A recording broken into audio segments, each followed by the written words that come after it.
o Leo de Nieto fuera instalado en Casa de Nariño y se reconociera finalmente su condición de presidente de la República. Tomado y adaptado al Heraldo 2016 la iniciativa de buscar proteger la memoria del primer presidente afrodescendiente de Colombia. Dos, en agosto del 2012 un concejal de Marsella, Risaralda, hizo la siguiente afirmación. Siendo sinceros, grupos difíciles de manejar como las negritudes, los desplazados y los indígenas son un cáncer que tiene el gobierno nacional y mundial. Este pronunciamiento le provocó al concejal una condena por hostigamiento por movimientos de raza, religión, ideología política u origen nacional, étnico o cultural. Tomado y adaptado 2014, un concejal primer condenado de ley de discriminación en Colombia. Listo. Pregunta, teniendo en cuenta la información presentada en los dos fragmentos, ¿cuál es la relación entre lo ocurrido en el general Juan José Nieto Gil y el concejal condenado? El racismo es un fenómeno propio de la política del siglo XXI, mientras que en épocas recientes que se presentan manifestaciones de exclusión por pertenencia étnica o cultural. El racismo y exclusión a minorías étnicas es un fenómeno que se ha desarrollado de manera reciente a pesar de contar con un presidente afrodescendiente en la historia del país. El racismo y la exclusión a comunidades como las afrodescendientes es un fenómeno histórico que ha tenido manifestaciones en el en el ejercicio de la política en Colombia. El racismo es un fenómeno típico del ejercicio de la política en otros países, pero en Colombia no ha tenido manifestaciones significativas en su historia política.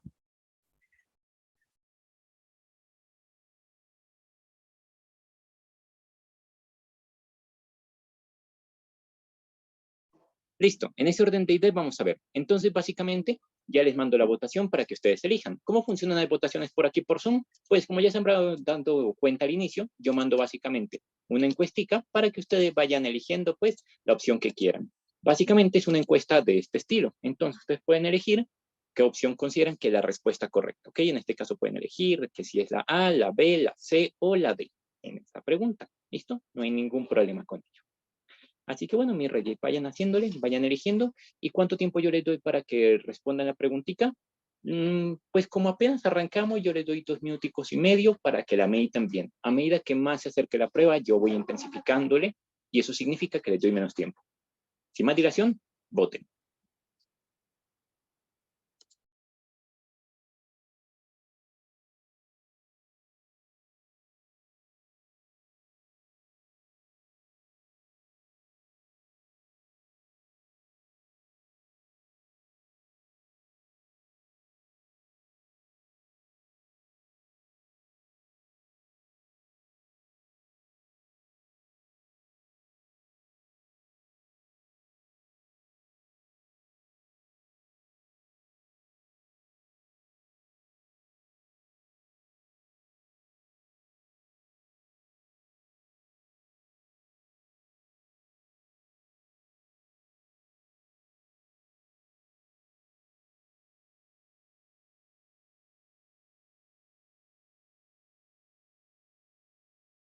Oye, si no sabes cómo votar, básicamente si estás desde el celular, vas a los 3 punticos que están acá abajito y que aparecen como más y vas a la parte de votaciones. Y ahí puedes elegir, no hay ningún problema, no te preocupes, ¿ok? Si estás desde el computador, te aparece.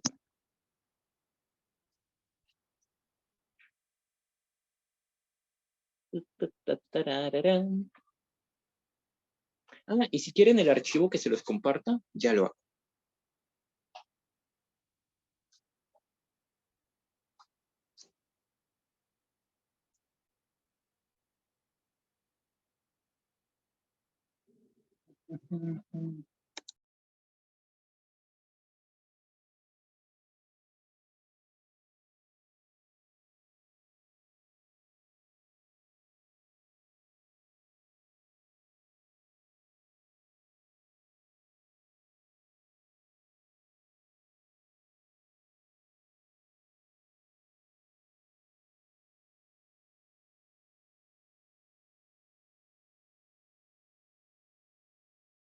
Listo, entonces, ahora sí, ya les explico la preguntita.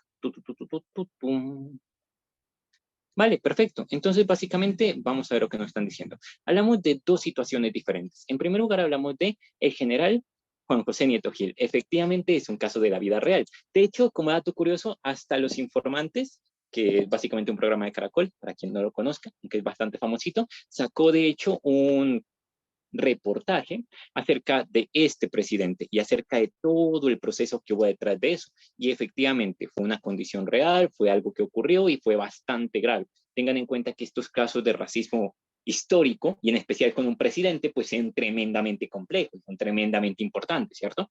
Ahora bien, vayamos a la pregunta. Me dicen lo siguiente. Teniendo en cuenta la información presentada en los dos fragmentos, ¿cuál es la relación entre lo ocurrido con el general y el concejal condenado? Ahora bien, el principal factor que yo creo que diferencia todo esto, chachos, es darse cuenta que estamos hablando de dos épocas muy lejanas históricamente. O sea, estamos hablando de que el general Juan José Nieto fue de 1861, o sea, fue de hace bastante tiempo. Mientras que cuando estamos hablando del concejal fue del año 2012. O sea, la diferencia de tiempo es bastante importante. Pero miren que en ambos casos tenemos una condición de exclusión. ¿Por qué? Porque miren que al general Juan José Nieto lo blanquearon. ¿Y qué significa blanquear? Que básicamente no aceptaban que fuera una persona afrodescendiente, que en las pinturas, que en los retratos intentaban mostrarlo con una tez diferente. ¿Para qué? Pues para que la gente dijera, ah, es blanco, es bueno. Eso es una muestra de racismo bien grave, porque está separando a las personas por su color de piel. Estás diciendo, un presidente negro no puede ser. Hay que convertirlo en blanco. Eso es una muestra de racismo durísima. Y miramos que en el año 2012 tenemos algo también bastante pesadito, y es que me están tratando a ciertos grupos como la negritud de los desplazados y los indígenas como un cáncer, y hacer este tipo de comparaciones son completamente negativos, muchachos, viniendo de un concejal, es decir, de alguien que se supone representa al Estado. Si representas el Estado, ¿por qué tratas a la gente como un cáncer? ¿Por qué te expresas de esa manera? Eso es una muestra de discriminación, en especial con unos grupos que históricamente la han pasado muy mal, ¿cierto? Porque las negritudes han tenido todo un pasado de discriminación, de violencia, los desplazados han tenido que pasar por procesos muy graves, pues, con la violencia en Colombia, y los indígenas, pues, desde los tiempos de la colonia y la conquista, como que no lo han pasado tan bien que digamos. Así que en ese orden de ideas, vayamos a las respuestas y comencemos a descartar. A mí me gusta mucho descartar opción por opción para que pues se entienda de la mejor manera. Así que comencemos con la opción A. Me dice, el racismo es un fenómeno propio de la política del siglo. Bueno, muchachos, una cosa que deben tener bien en claro es que lo que me están diciendo acá es siglo XIX. Y eso es algo que muchas veces uno no tiene muy claro. Uno, ¿cómo consigue entender lo de los siglos? Esa es una de las cositas que vamos a aprender hoy y que creo que son bien vitales para que ustedes puedan entender de una mejor manera todo lo que vamos a trabajar. Vamos a hablar de los siglos, chachos. Para poder identificar los siglos, como por ejemplo el siglo XX, hay que tener en cuenta que esto se trabaja en números romanos y que básicamente la X va a representar el número 10. ¿Ok? Ahora bien, ¿qué es lo que ocurre? ¿El siglo XIX se refiere a los años 90? No. Miren, lo que pasa es lo siguiente. Por ejemplo, el siglo XX. El siglo XX se compone de dos X. Cada X representa 10. Si tenemos dos X, esto significa que estamos hablando de el siglo XX. Siempre que tengamos X, hablaremos de 10. Cuando tengamos dos X, será 20. Y el siglo XX, chachos, ¿a qué años hace referencia?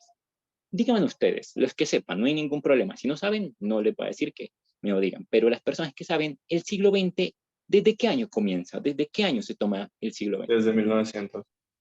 Exactamente. Miren, chicos, el siglo XX representa 1900, pero ¿no les parece un poquito curioso? O sea, tengan en cuenta que el siglo XX, pues sus números son el 2 y el 0, mientras que el siglo mientras que el año 1900 por ningún lado tiene el número 2, o sea, es como medio curioso, ¿cierto?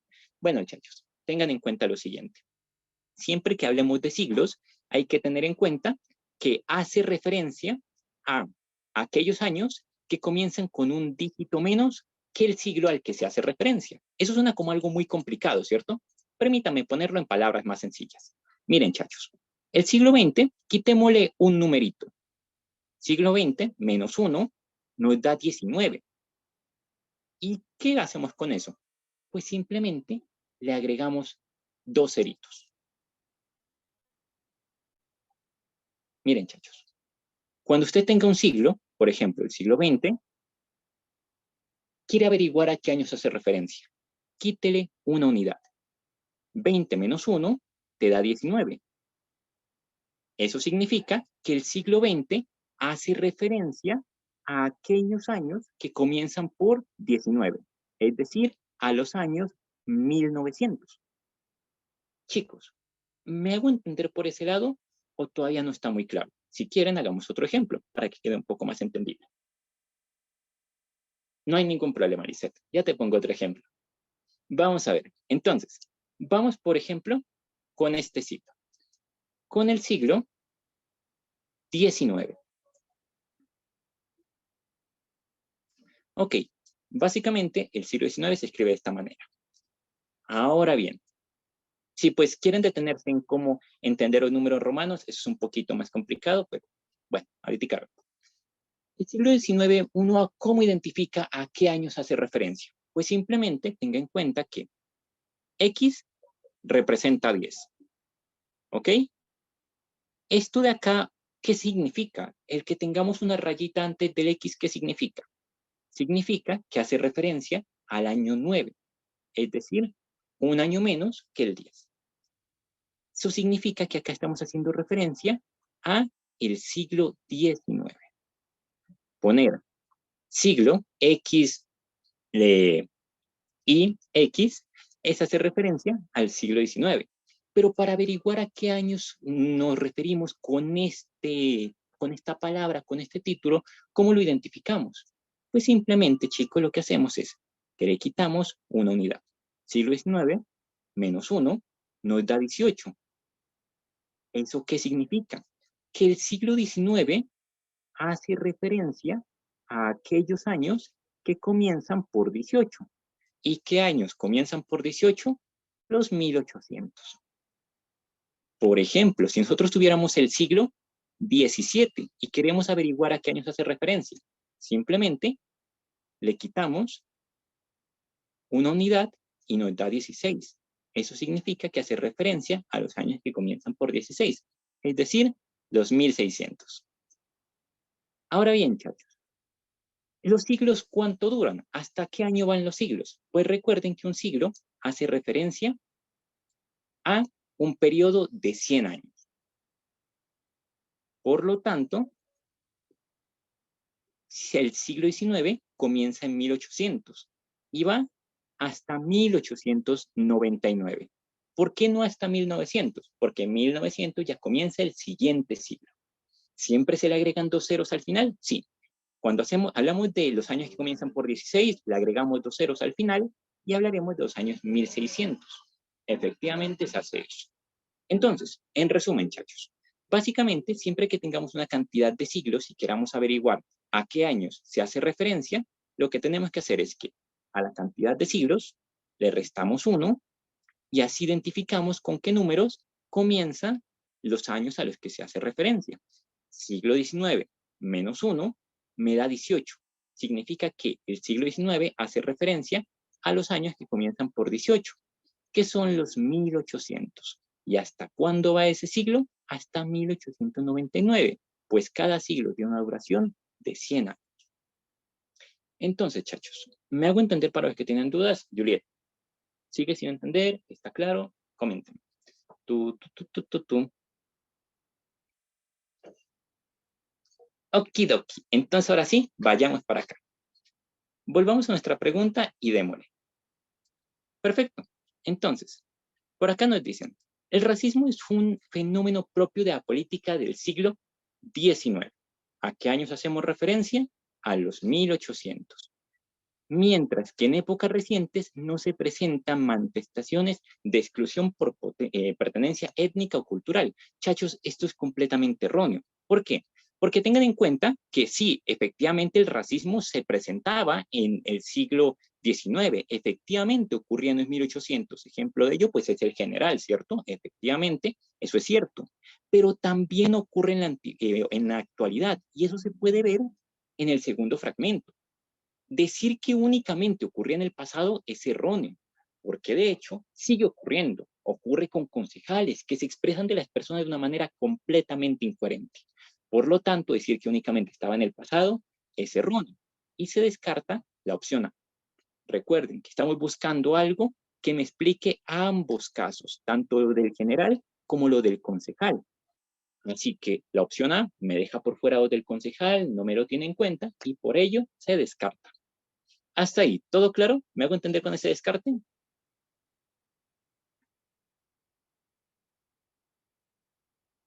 Okidoki. Entonces descartemos la siguiente opción. Vayamos a la opción B.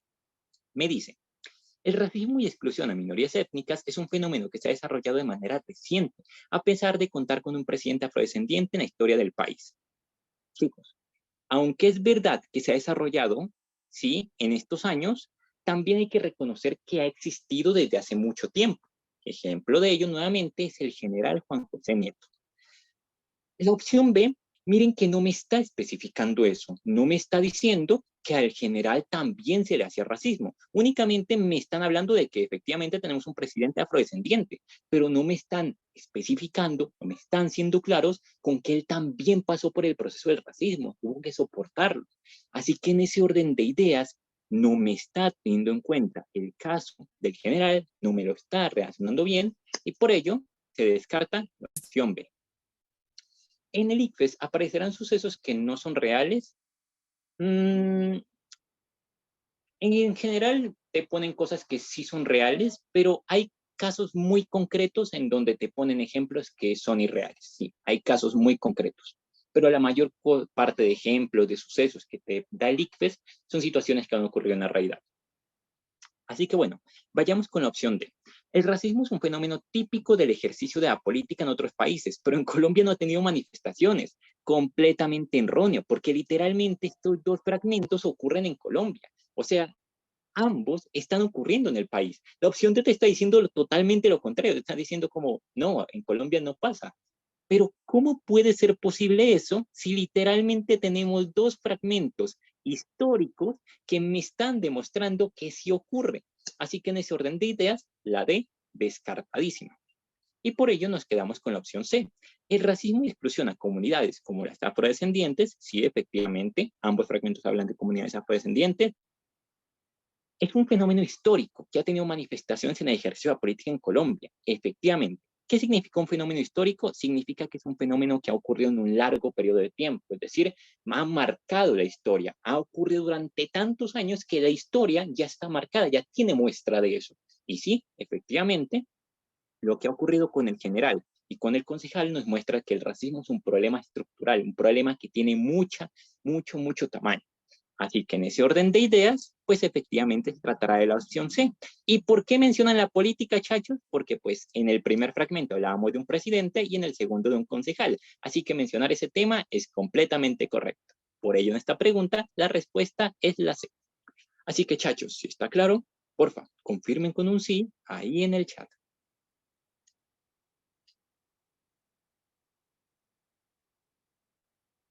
Perfecto. Ahora sí, vayamos a la siguiente pregunta. Vale, entonces, bueno, ¿quién desea leerlo? Ok, dale HP. Les agradezco si se ponen sus nombres o algún seudónimo, pero no hay ningún problema. Dale. Qué pena, es que estoy conectada desde el portátil y la marca de él es así, o sea, no, como que Dale, me no hay ningún problema. Se comprende. Dale. Bueno, un docente leyó a sus estudiantes de secundaria el siguiente fragmento de una crónica del siglo XVI, escrita por un sacerdote franciscano que vino a América hacia 1570.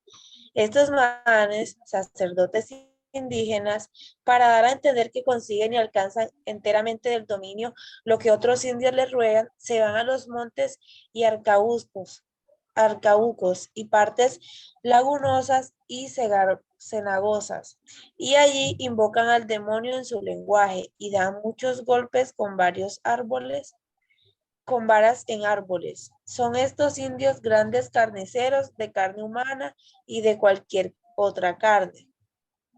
Basándose en esta lectura, el docente afirmó lo siguiente: la crónica que acabo de leerles es una evidencia fidedigna de que en el momento de la colonización española, los indígenas practicaban el canibalismo.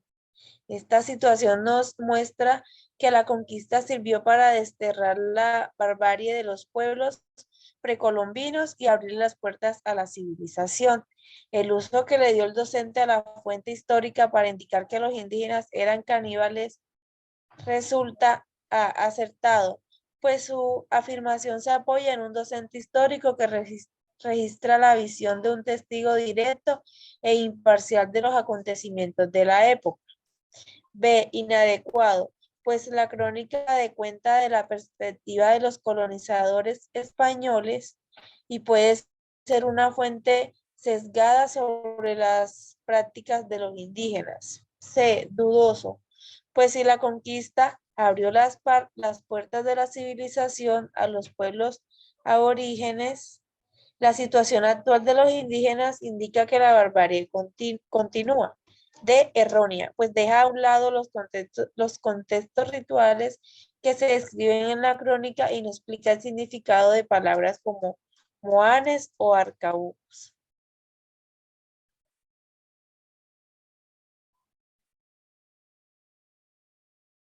Vale, pues perfecto, muchachos. Ya les mando la votación. Vayan seleccionando a que consideren como correcta.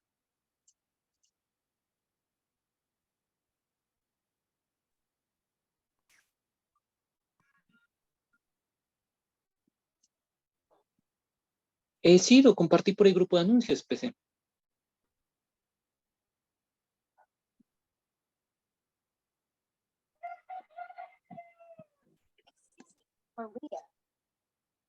Igual yo lo subo con la grabación, no hay ningún problema.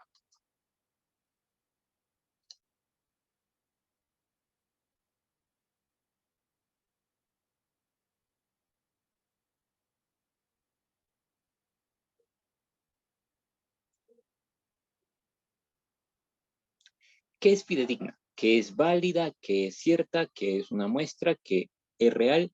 Y que definitivamente te demuestra que algo sí ocurrió.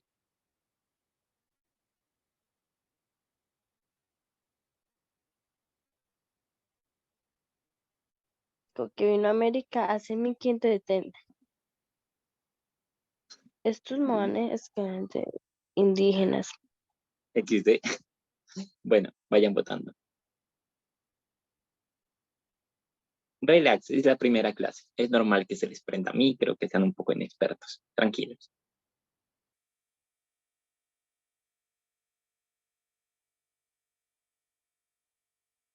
Hay historias muy curiosas sobre eso. Pero bueno, Invocan al demonio en su lenguaje y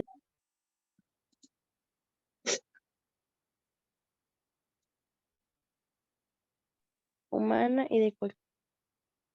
Catherine, si está leyendo, se te está prendiendo el micro.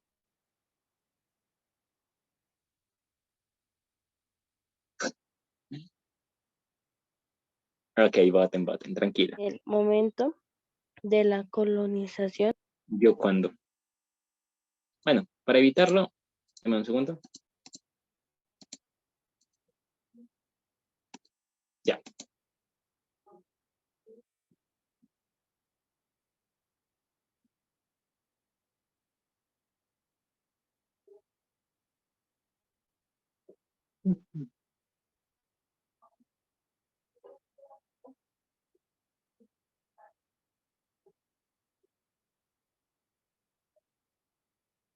Listo, perfecto. Entonces, ahora sí.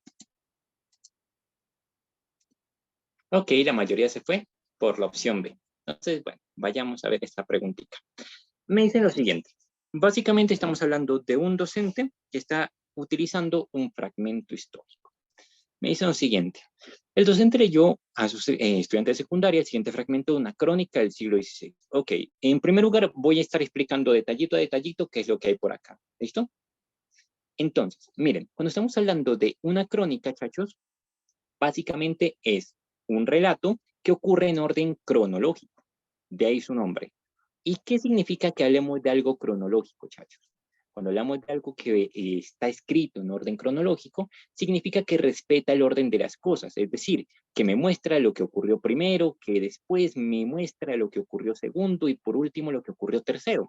Y eso, cuando ustedes se lo dicen de esa manera, pues suena como un poquito raro, ¿cierto? O sea, normalito. Ok, está bien.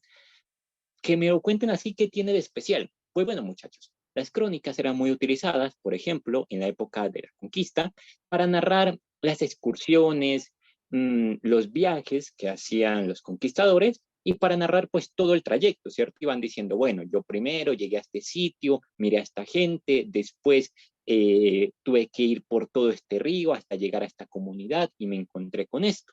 Básicamente una crónica es un relato que respeta un orden cronológico y que me va contando las cosas de acuerdo a cómo ocurrieron. Se diferencia, por ejemplo, de, no sé, cuentos, novelas o fábulas, porque a veces los cuentos y las novelas no respetan el orden. A veces te dan flashbacks, te dan recuerdos, te hablan de épocas pasadas y luego vuelven a hablar del presente. En realidad, en ese tipo de textos sí se encuentra eso, mientras que en la crónica para nada. En la crónica te respetan el orden de las cosas, te las cuentan tal cual como ocurrieron. Así que bueno, vamos a ver. Ya aclarado eso, continuamos. Listo, me hablan de una crónica del siglo XVI.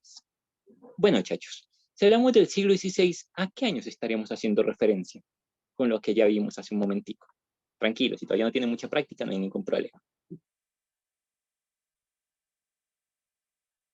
Efectivamente, hablamos de los 1500. Recuerden, básicamente, aquí hacemos referencia al siglo XVI. El siglo XVI le quitamos una unidad, me queda 15, entonces significa que hace referencia a los años que comienzan por 15, es decir, a los 1500. Perfecto. Vamos a ver. Ahí se prendió cámara. Listo. Ahora bien, comenzamos a leer lo siguiente. Me dicen, estos muanes, sacerdotes indígenas, para dar a entender que consiguen y alcanzan enteramente el demonio que los otros indios le ruegan, se van a los montes y arcabucos, y partes lagunosas y cenagosas, y allí invocan al demonio en su lenguaje y dan muchos golpes con varas en los árboles. Son estos indios grandes carniceros de carne humana y de cualquier otra carne. Vean, chicos, hay una cosa muy importante que se debe comprender en este punto, y es la siguiente. Cuando hablamos de la época de la conquista, hay que entender que esta época de la conquista viene muy asociada a todo el proceso de evangelización. Por ello hablamos de un sacerdote franciscano.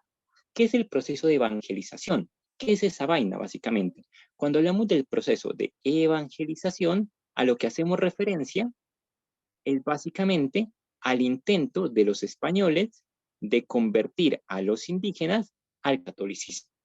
¿Ok? Ahora bien, chachos, pensémoslo con lógica, porque a mí lo que más me gusta en las clases es que ustedes entiendan las preguntas con bastante lógica. Si ustedes lo que quieren es justificar que van a evangelizar a los indígenas, que deben entregarle a los indígenas a la religión, ¿cómo se podría hacer eso? ¿De qué manera uno podría justificar el que se introduzca a los indígenas a la religión católica? Una buena manera de hacerlo, chachos, es mostrar que estos indígenas llevaban el demonio dentro, que alababan al demonio, criticar sus creencias. Cuando usted dice que, claro, estos indígenas tienen asociaciones con el demonio, pues usted está justificando de muy buena manera cómo o por qué evangelizarlos. Entonces, ¿qué es lo que solía ocurrir en estos textos? Que en muchos textos de la colonia se parcializa o, en otras palabras, se manipula la información. Se está metiendo una opinión. No te están contando los hechos como ocurrieron. Esta persona está manipulándolos. ¿Para qué? Para beneficiarse. Para beneficiar a su movimiento. Para beneficiar la evangelización. Es por eso que este tipo de textos en donde intentan asociar a los indígenas con el demonio son textos parcializados e incorrectos. Hasta ahí, chachos. ¿Me hago entender con lo que estoy diciendo? Si no me hago entender, me avisa. Si se entiende, pongan un sí. Si no se entiende, me ponen un no. Relax.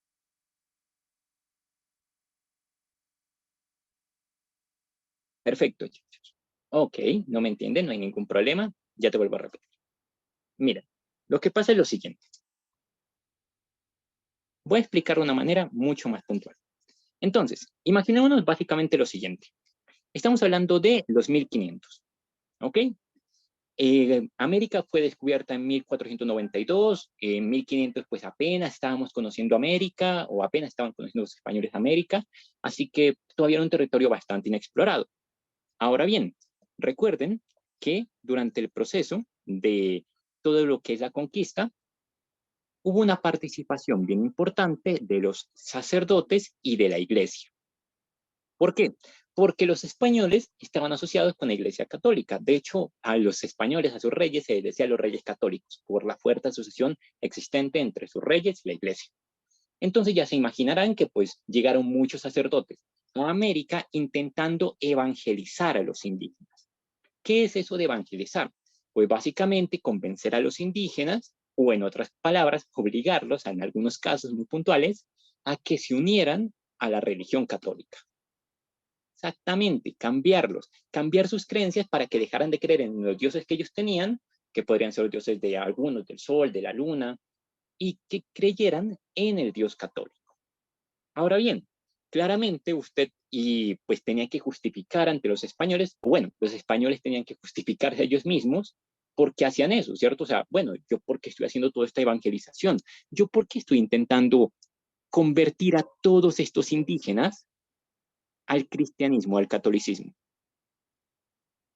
Pues la mejor justificación que se tenía en ese momento era asociar a los indígenas con el demonio. Porque claro, pensémoslo de esta manera. Si usted asocia que los indígenas están en asociación o alaban al demonio, pues usted puede justificar por qué hay que darles el credo, por qué hay que evangelizarlos. Hay que cambiarlos porque ellos están alabando al demonio. Hay que convertirlos al catolicismo. Cuando usted está mostrando que los indígenas se asocian con el demonio, está justificando por qué evangelizarlos. ¿Y eso por qué es importante? ¿O eso por qué me interesa? Porque, chachos, los sacerdotes, en algunos casos, llegaban a manipular la información, llegaban a exagerar la relación o los ritos que tenían los indígenas para justificar aún más la evangelización. Por eso es que hay palabras aquí en el texto que van muchísimo con un acto, por así decirlo, satánico o de adoración al demonio. Por eso se menciona tanto esa palabra, para justificar que hay que evangelizarlos, para justificar porque hay que forzarles a entrar al catolicismo, porque están entregados al demonio, porque hacen actos como comer carne, que es algo completamente pues inhumano, que es algo completamente del demonio. Todos estos textos que se hacían en esta época y que venían de sacerdotes, recuerden, sacerdote franciscano es, en pocas palabras, un sacerdote de una de las partes de la Iglesia Católica. Todos los textos que ellos redactaban llegaban a tener un sesgo, una parcialización, una manipulación. ¿Para qué? Para que justificaran la evangelización, para intentar justificar el por qué forzar a los indígenas a entrar a la iglesia.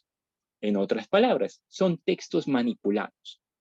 Ahí ya me hago entender la relación un poco más clara o todavía está un poco confusa para las personas que dijeron que no habían entendido.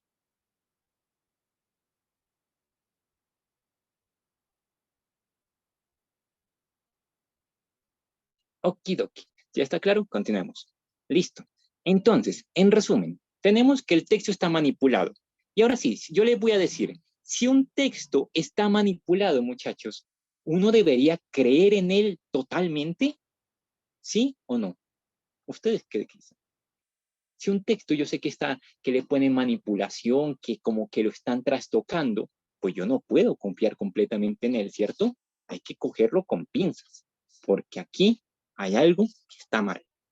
Así que eso de que el profe haya cogido esto como una evidencia y de una haya dicho, no, es que esto es evidencia totalmente segura de que efectivamente esto ocurrió, pues como que está muy forzado, ¿cierto? Y es erróneo. Así que no, chachos. Podemos afirmar que el uso que le está dando el el docente a la fuente histórica no es ni acertado ni adecuado. Es completamente inadecuado, es dudoso, es erróneo. ¿Cómo se identifica qué es real o qué no? Muy buena pregunta. Claro que sí, ya te repito que es fidedigno. Primero respondo a la pregunta de Elisa. Vamos a ver. Cuando usted quiere identificar si un texto está parcializado, una buena manera de hacerlo es cuando el texto intente exagerar demasiado, cuando te meta demasiado palabras como demonios, cuando te intente mostrar a un grupo de una manera completamente negativa, cuando te exagere demasiado, eso significa que el texto en muchos casos está exagerando de una manera irresponsable y errónea para obligarte a pensar de una manera específica, para manipularte y que pienses de una forma específica. Cuando un texto tenga mucha exageración, cuando un texto esté diciéndote algo de una manera demasiado forzada, ahí puede que exista una parcialización, una manipulación. Otra manera de hacerlo es por el contexto histórico, es por recordar que cuando hablamos de la parte de la conquista, hablamos de una gran influencia religiosa, y eso puede parcializar los textos. Puede haber gente que, por sus intereses, esté manipulándolos. En resumen, uno puede identificar este tipo de cosas por exageración o por la historia. Por cualquiera de tus maneras, te puedes dar cuenta de eso. Dice, ¿me hago entender por ese lado?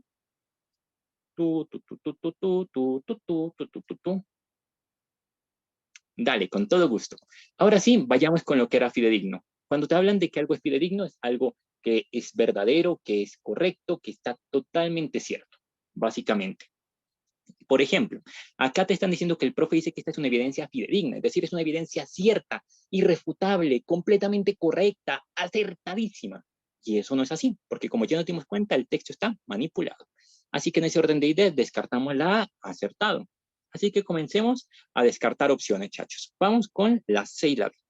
La D, erróneo, pues deja a un lado los contextos rituales que se describen en la crónica y no explica el significado de las palabras como anes o arcabucos. Chachos, el problema no es que no me estén especificando, no me estén explicando qué son estas palabras, aunque de hecho, pues acá también nos están dando la explicación.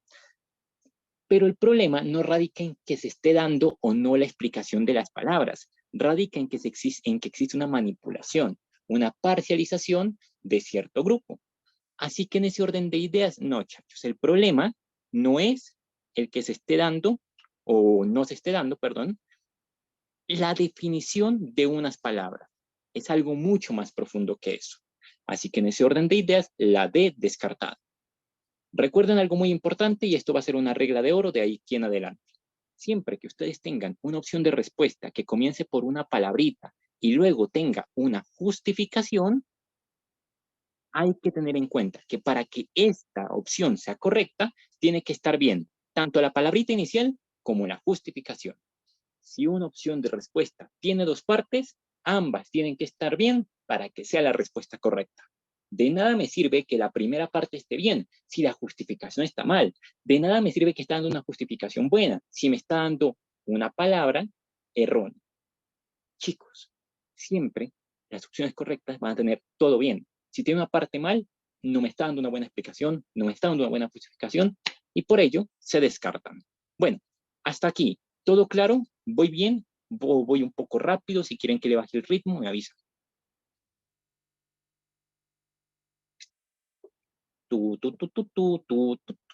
Perfecto. Así que bueno, vayamos a la opción C y descartémosla, ¿les parece? Así que bueno, la opción C me está diciendo, una pregunta, ¿por qué la A? Llegué tarde, no te preocupes, ahorita ya te la explico, dame un segundito, descarto la C. La C, dudoso. Pues si la conquista, entre comillas, abrió las puertas a la civilización, a los pueblos aborígenes, la situación actual de los indígenas indica que la barbarie continúe. Venga, aquí me está diciendo usted que la situación actual de los indígenas es básicamente de barbarie. O sea que los indígenas siguen haciendo lo que estaba acá arriba. Ojo con eso, o sea, tenga en cuenta que básicamente la CEL está diciendo que los indígenas siguen comiendo carne humana, que los indígenas siguen alabando al demonio, y eso, si ya en el pasado era erróneo, hoy en día lo es aún mucho más. Así que en ese orden de ideas, pues como que lo de la C por ningún lado, ¿cierto? Me está diciendo, no, los indígenas siguen cometiendo esta barbarie. ¿Qué es barbarie? Básicamente, actos inhumanos. Sigue haciendo estos actos inhumanos de comer carne, siguen alabando al demonio, esos actos profanos, impíos, esos actos inhumanos. Pero pues, chachos, si en el pasado esto ya era erróneo porque estaba parcializado, pues, pana, en el presente es aún más erróneo. En ese orden de ideas, pues, la C, ni pies ni cabeza, ¿cierto? Así que descartada. Y nos quedamos con la opción B. Inadecuado, pues la crónica da cuenta de la perspectiva de los colonizadores españoles y puede ser una fuente sesgada sobre las prácticas de los indígenas. Claro, vean, lo que pasa es lo siguiente. Sí, efectivamente es un uso inadecuado, no es un uso correcto. ¿Por qué? Porque la crónica cuenta la perspectiva de los colonizadores españoles. ¿Es eso cierto? Sí, efectivamente la crónica es de un sacerdote franciscano, o sea, un español en pocas palabras, ¿cierto? Y puede ser una fuente sesgada. ¿Qué significa que sea una fuente sesgada? Una fuente manipulada, una fuente que no está diciendo las cosas como son, una fuente que me está diciendo las cosas de manera errónea. sobre las prácticas de los indígenas. Sí, efectivamente, miren que aquí me está diciendo de manera correcta todos los puntos. Me está indicando por qué está erróneo esto. Porque me da únicamente la perspectiva de los españoles y los españoles en esta época estaban parcializados. ¿Por qué? Porque intentaban justificar su causa, porque intentaban justificar su actuar. Y en el intento de justificar, exageraban a los indígenas. Así que, chachos, ¿se comprende por qué es la opción B? ¿Hay dudas? Ahorita voy con una pregunta para Pavel, pero hasta ahí, ¿se entiende? No,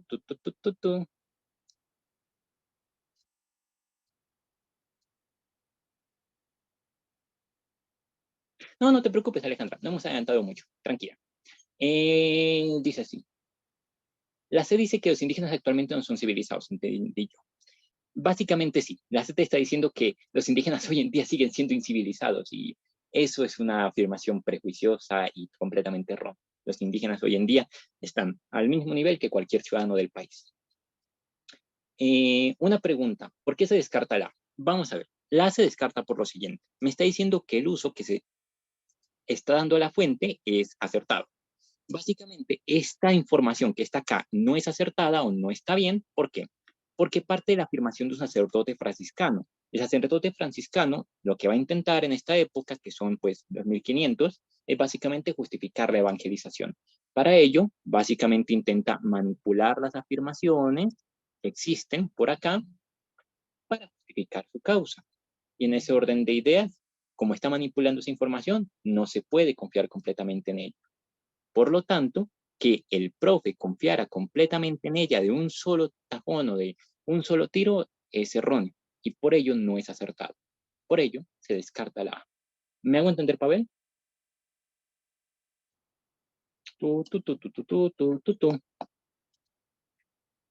En el IFE los indígenas prevalecen, completamente cierto. Tienes toda la razón en eso. Claudia, si quieres, dime en qué punto estás confundida y con mucho gusto te aclaro.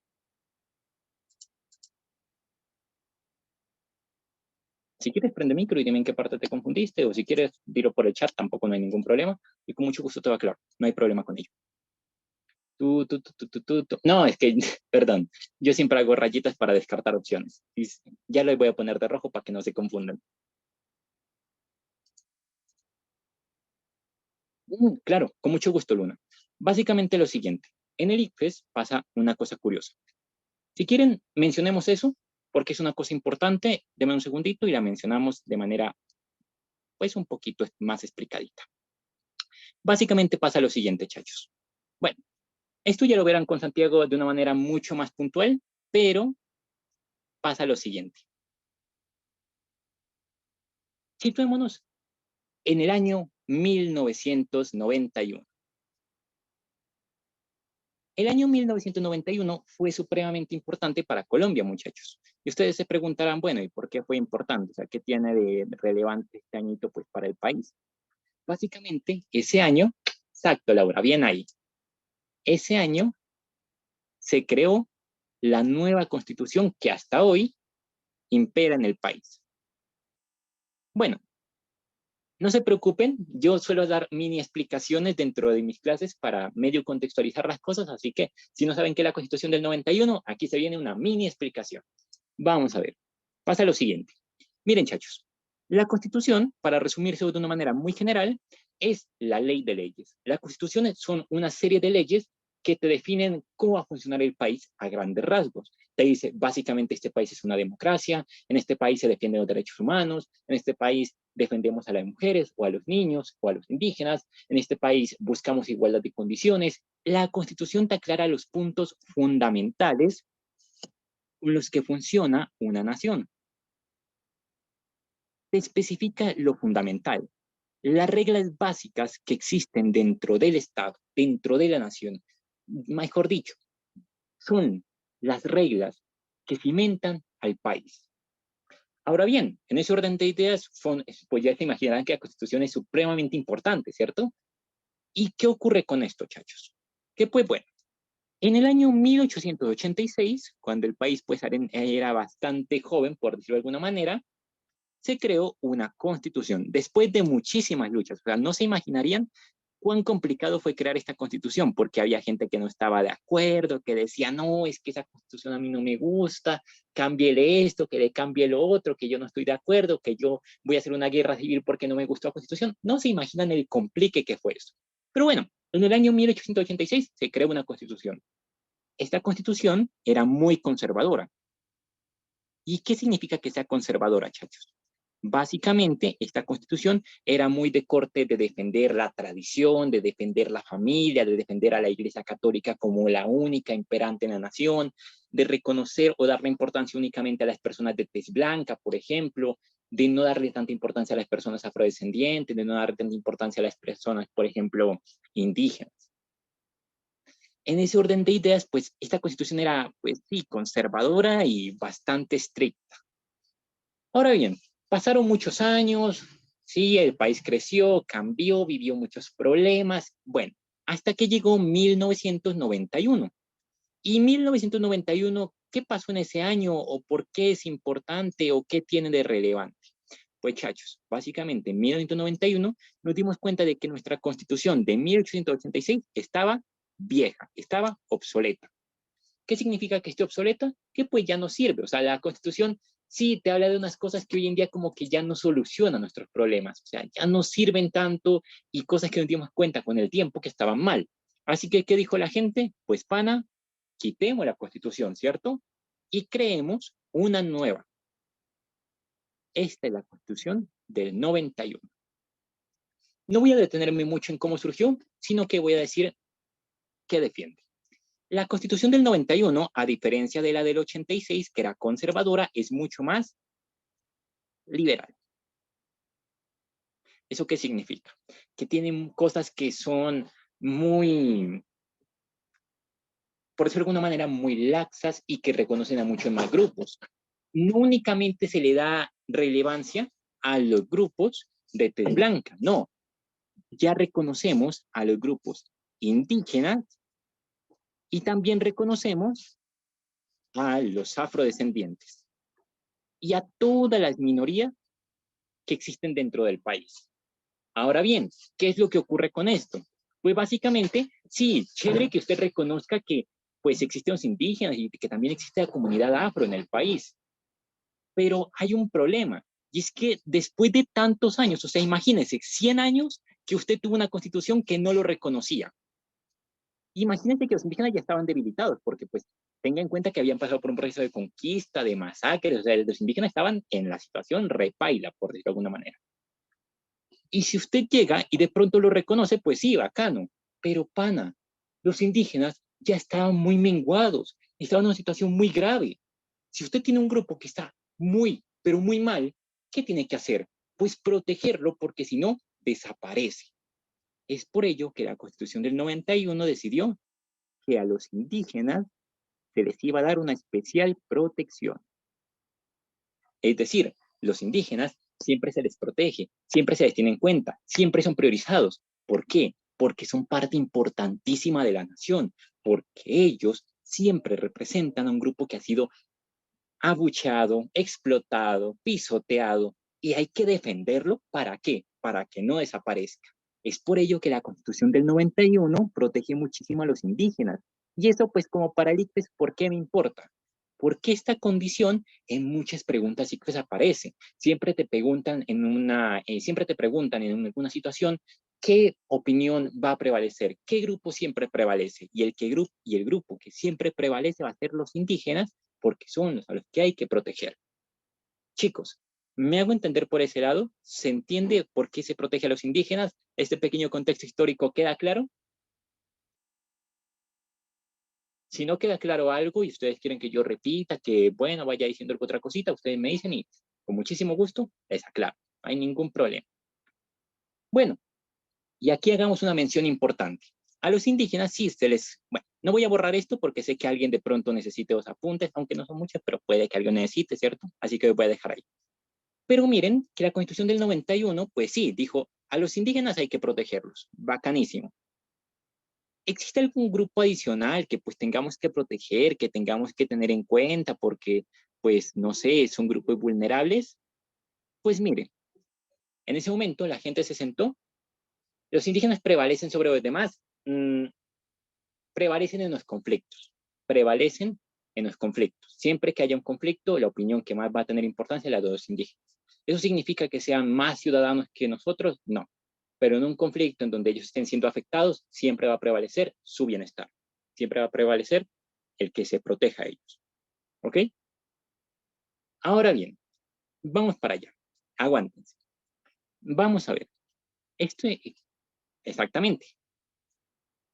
Cuando hablamos de los otros grupos que se protegen, llegó el momento de discutir qué grupo era vulnerable, qué grupo debería sí o sí protegerse.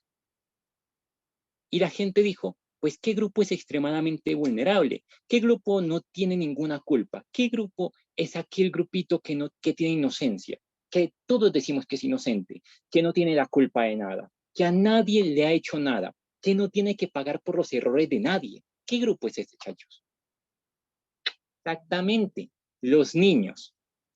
Es por ello que la Constitución del 91 le da muchísima protección a los niños. Por ejemplo, si hay un desastre natural, que no sé, que se derrumbó un pueblito o que se cubrió de lodo un pueblito, como lo que ocurrió en Armero, por ejemplo, y toca ayudar a la gente, pero no hay suficientes camillas, ¿a quién se debe proteger? Se debe proteger a los niños, porque ellos siempre son los que prevalecen. Y suele haber una pregunta en este punto, y es, bueno, ¿y entre niños e indígenas quién prevalece más? Niños. Los niños son los que siempre van a prevalecer, porque los niños son la inocencia en su más pura expresión. Y vean, ¿por qué se protege a los niños? No porque ellos tengan más responsabilidad con el futuro, no porque ellos tengan una obligación, no, se los protege porque son inocentes, o sea, ellos no tienen ninguna culpa de lo que haya ocurrido. Sí, sean indígenas o no sean indígenas, los niños prevalecen, en cualquier caso. Porque son inocentes, porque literalmente a ellos se los protege en cualquier situación. O sea, se les protege de una manera muy especial. Estos dos grupos, muchachos, son los que se protegen de manera primordial. Y aquí vendrá una pregunta muy importante y me dirán ustedes, y bueno, ¿qué pasa con las mujeres, cierto? Las mujeres pues también son una comunidad que históricamente la ha pasado bastante mal. Sí, efectivamente la Constitución del 91 también la tiene en cuenta, pero para el ICFES los que más prevalecen siempre son indígenas y niños, o sea, ellos prevalecen de una manera muchísimo más grande. A ellos se les nota mucho más en la Constitución del 91. Así que por el momento quedémonos con niños e indígenas. Las mujeres embarazadas, los adultos de tercera edad, ya se les protege, pero no tanto como a niños e indígenas. ¿Ok? Entonces, por ese lado, ¿me hago entender, chachos? ¿Se comprende? Si así, pongan un sí ahí en el chat. Tú. Esperen un segundo que se me congeló el PC.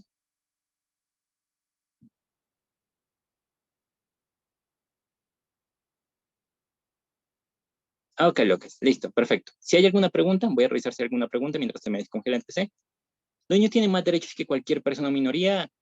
Más derechos no es como que tengan más derechos, sino que los derechos que tienen, que son los mismos que los demás, son más importantes. Los derechos son más importantes, son más relevantes en niños. No es que tengan más derechos, no, sino que los que tienen son más grandes, más importantes, prevalecen más.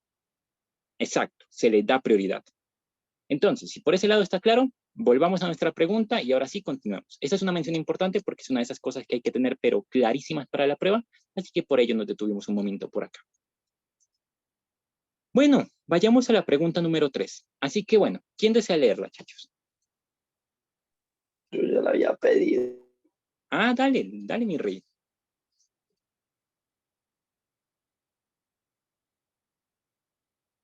Dale, pana, léala. Calma que se huyó el Zoom.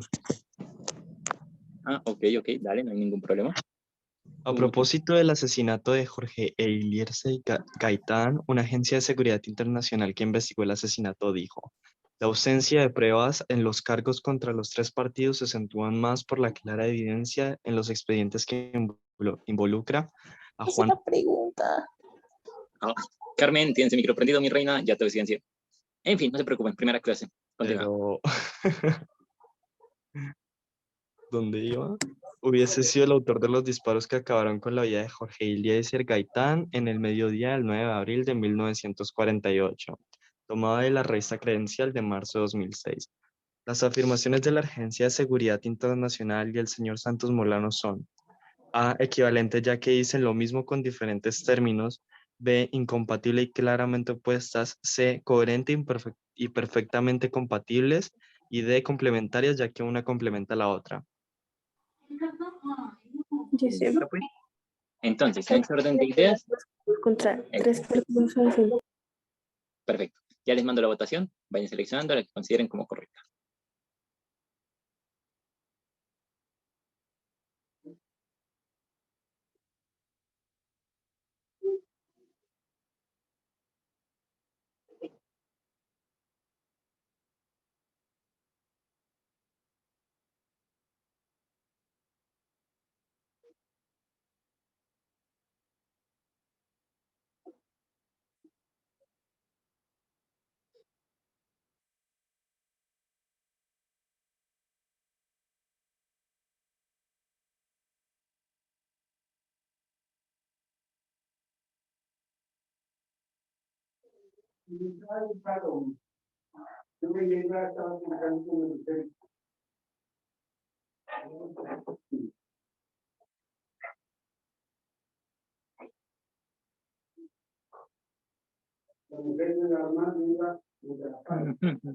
No me deja votar, aparece el título, pero nada más. ¿Desde qué estás, mi rey? ¿Desde PC, desde computador? Bueno, desde celular, desde tablet.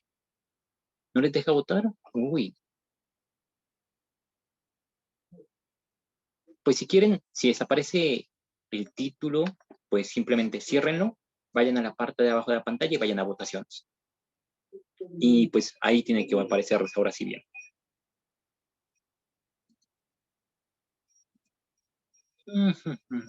Voten, voten, chachos. Me gusta que tengan tan claras las opciones. Interesante. ¿Sigue igual? Entonces, si quieres, salte un momentico, vuelve a entrar y posiblemente sea por eso. A veces uno se buguea, es ya cuestión de la aplicación.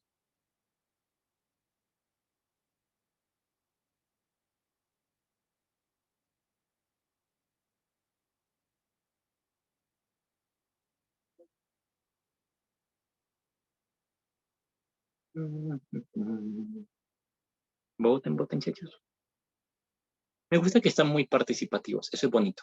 Pero bueno, voten, voten, voten.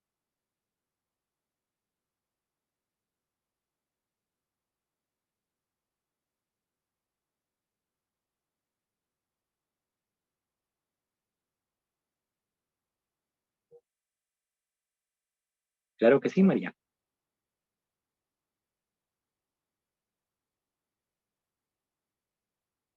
No se preocupen, si no pueden participar de la votación, al menos participen simbólicamente, anoten una hojita la que consideren para usted. No hay ningún problema. Tampoco es como que se vaya a acabar el mundo. Tranquilos. Listo. De todas maneras, más tardecito les mando un videito explicando las votaciones para que todo esté claro. Perfecto, mis reyes. Entonces, en ese orden de ideas, vayamos ahora sí a la pregunta. Bueno, me encanta que la tienen muy clara, pero vamos a ver. Entonces, me dicen lo siguiente. Las afirmaciones de la Agencia de Seguridad Internacional y el señor Santos Molano son equivalentes, incompatibles, coherentes, complementarias. Ok, antes de comenzar con la pregunta, yo voy a especificarles si esto les va a servir también para la prueba, qué es eso de compatible, qué es eso de complementario, qué es todo ese concepto. Así que vamos con otra mini explicación.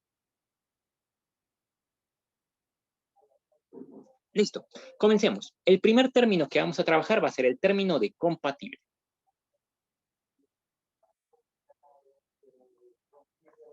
Listo. Cuando hablamos de compatible, chachos, ¿qué significa esa palabra? O sea, ¿qué tiene que ver? Pues bueno, cuando hablamos de algo compatible, significa que son dos cosas que pasan al tiempo o que ocurren al mismo tiempo.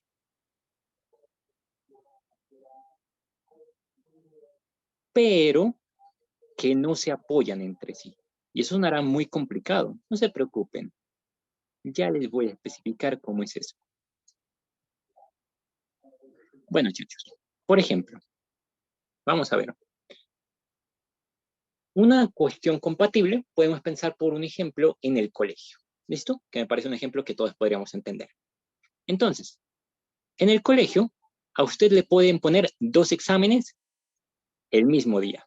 Le pueden poner un examen de, no sé, por ejemplo, historia. Y le pueden poner un examen de matemáticas. Ahora bien, estas 2 cosas pueden ocurrir el mismo día, ocurren al mismo tiempo, ocurren el mismo día. A usted le ponen 2 exámenes que se van a hacer el mismo día. Efectivamente, usted va a tener que presentarlos. Pero de nada le va a servir estudiar únicamente matemáticas o de nada le va a servir estudiar únicamente historia. ¿Por qué? Porque no se apoyan entre sí. Porque de nada le sirve tener únicamente conocimiento matemático, porque eso no le va a responder las preguntas de historia.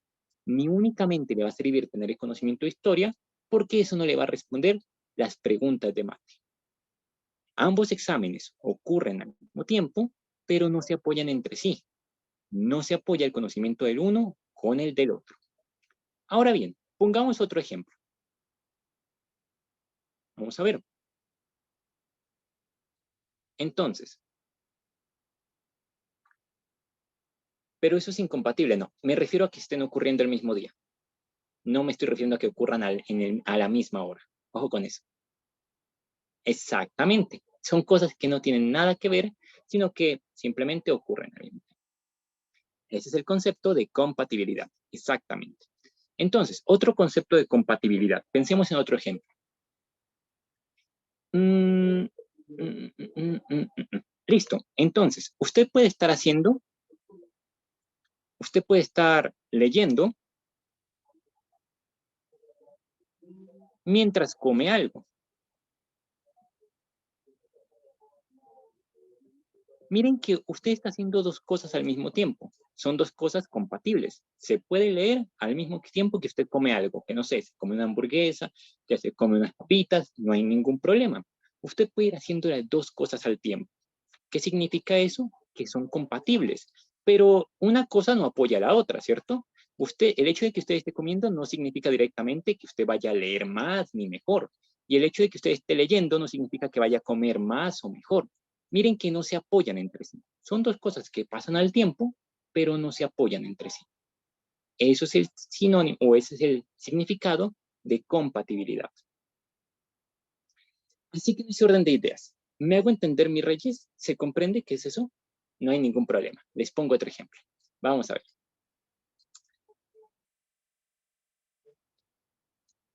Entonces, por ejemplo,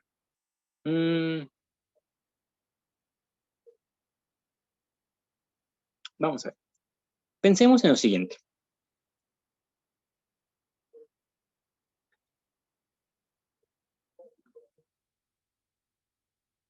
Usted puede estar escuchando música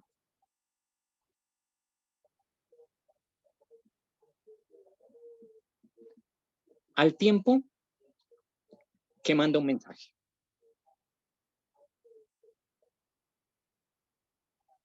Son 2 cosas que usted puede hacer al mismo tiempo. O sea, usted puede estar en WhatsApp mandando un mensaje, escribiéndole a un amigo, acordando algo. Y usted al mismo tiempo puede estar escuchando una música en sus audífonos, una canción cualquiera, no hay ningún problema. Puede estar escuchando música en la radio al tiempo que usted manda un mensaje. ¿Listo? Pero miren que una cosa no tiene nada que ver con la otra, no se apoyan entre sí. O sea, no es como que haya una relación directa entre escuchar música y que usted mande un mensaje. No hay algo que las conecte. No, son 2 cosas que usted puede hacer al mismo tiempo, pero no tienen una relación entre ellas. Escuchas música y al mismo tiempo mandas un mensaje. Ahora bien, cuando hablamos, por ejemplo, de opiniones compatibles, que es de lo que trata esto de acá arriba, ¿qué son opiniones compatibles? Las opiniones compatibles, chachos, son opiniones que no se oponen entre sí. Entonces, chachos, por ejemplo, cuando hablamos de opiniones que no se oponen entre sí, son opiniones que no es como que se estén desmintiendo una a la otra. no te están desmintiendo ninguna. Son opiniones que son simultáneas, efectivamente, son dos opiniones que que están ocurriendo en el mismo tiempo, que se existen al mismo tiempo, pero que no se desmienten entre sí. Por ejemplo, chachos, vamos a ver. Yo puedo tener la opinión de que el verde es el color más bonito o es el mejor color. Esa puede ser mi opinión, ¿ok? Y al mismo tiempo, yo puedo opinar que el número 5 es el mejor, que el número 5 es el mejor número que existe. Ven que yo puedo tener ambas opiniones al mismo tiempo. O sea, yo puedo opinar que el verde es el mejor color y que el número 5 es el mejor. Yo puedo tener ambas opiniones al mismo tiempo, ¿cierto? Yo puedo pensar ambas cosas al mismo tiempo. En mi personalidad existe eso. Yo puedo creer en ambas cosas al mismo tiempo y no por una desmiento a la otra. Como ocurren al mismo tiempo, pero no se relacionan, no se afectan, nada de nada, son cosas compatibles. Cuando existen dos cosas al mismo tiempo, pero no se afectan la una a la otra, no se atacan, entonces son opiniones compatibles. Son cosas que ocurren al mismo tiempo y ya, no interactúan. ¿Me hago entender por ese lado, chachos, o todavía es un poquito confuso? No, no voy a borrar. Okidoki. ¿Hay alguien que tenga dudas? Si alguien tiene dudas, igual me detengo y ya pongo otro ejemplo. Okidoki. Perfecto. Doy por un ejemplo y déme un momento. Entonces, vamos a ver. Pensémoslo de la siguiente manera. Para pensar en la compatibilidad.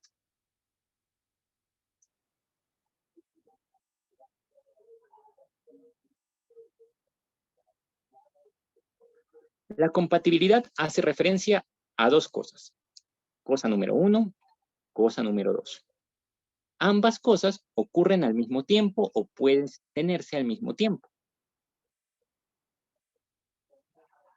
¿Y por qué las separo? Porque no hay relación entre ellos. Entonces, vamos a ver. Por ejemplo, yo puedo tener una primera opinión. Yo puedo opinar que la película de Mario Bros.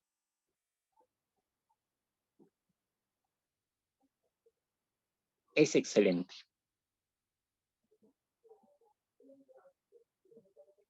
Y al mismo tiempo, yo puedo opinar que la película, no sé qué película está ahorita en cartelera, pero digamos que la de John Wick es pésima. No es mi opinión personal, estoy poniendo ejemplo nomás por si las dudas. Retráctate. Esperen, no me vayan a funar, yo sé que John Wick es muy bueno, es para el ejemplo nomás. Entonces, en ese orden de ideas, vamos a ver. Miren que yo puedo tener ambas opiniones al mismo tiempo. O sea, yo puedo opinar que Mario es una película excelente, y yo puedo opinar que John Wick es pésima. Pero miren que no se relacionan la una con la otra, ¿cierto? Nada tiene que ver la una con la otra. O sea, no hay una relación entre ellas. Decimos que son compatibles porque son opiniones que se pueden tener al mismo tiempo y que nada afecta la una a la otra. Son dos cosas que ocurren al mismo tiempo, son dos opiniones que existen al mismo tiempo, pero la una no me afecta a la otra. Es por ello que se llaman compatibles. Para la persona que me preguntó, o para la persona que dijo que todavía no lo tenía muy claro, ¿ahí está un poquito más claro, mi reina? Me encanta el nivel de confianza que ya agarraron, increíble.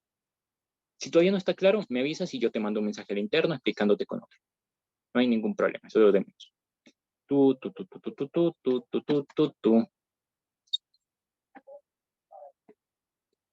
Vale.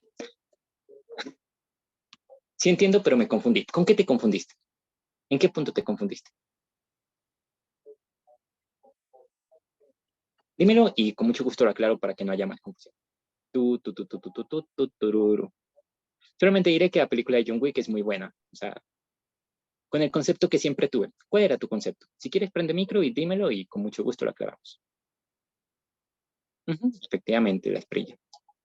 Es que, digamos, yo tenía pues, la creencia de que compatible cuando dos cosas pueden como realizar al mismo tiempo y incompatible, pues que es lo contrario. No sé si fui la única persona que se escuchó un poquito cortado. ¿Podría repetir, por favor? ¿Me escucha bien? Ahí ya. Ujú. Que yo siempre pues tenía ideología que compatibles cuando dos cosas se pueden realizar al mismo tiempo, es incompatible lo contrario. Ok. Vale. Entonces, básicamente, sí se escucha un poquito cortado, pero si entendí bien, básicamente lo que nos decía su compañera es que el concepto que ya tienes, que compatibles son dos cosas que se pueden tener al mismo tiempo, o que ocurren al mismo tiempo, dos cosas que pueden hacerse al mismo tiempo. Y sí, efectivamente ese concepto es correcto. Solamente que yo estoy dando aquí la explicación, pero con las opiniones. ¿Y por qué no estoy haciendo el ejemplo con más situaciones como, por ejemplo, las situaciones que yo ponía de comer mientras escucho música? Porque la pregunta que estamos viendo es de opiniones. ¿Ok? Es básicamente eso. Solamente por eso pongo el ejemplo con opiniones y no lo pongo con acciones. Es simplemente por esa razón. Pero sí, está bien. Simplemente cuando ustedes están hablando de dos cosas que pueden hacerse al mismo tiempo, hablamos de un concepto compatible. ¿Listo? Simplemente es por facilidad respecto a la pregunta que lo hago con las opiniones. No te preocupes. Y voy a ver si hay más preguntas.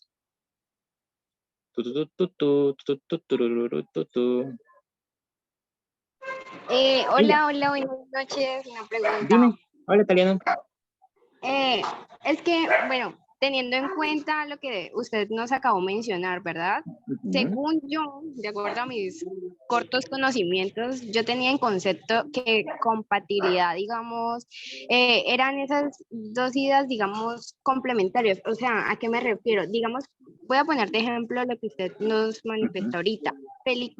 La película de Mario es excelente. Y la otra podría ser, digamos, que la película de Mario es buena, ¿no? O sea, son compatibles. Para, Es que no sé.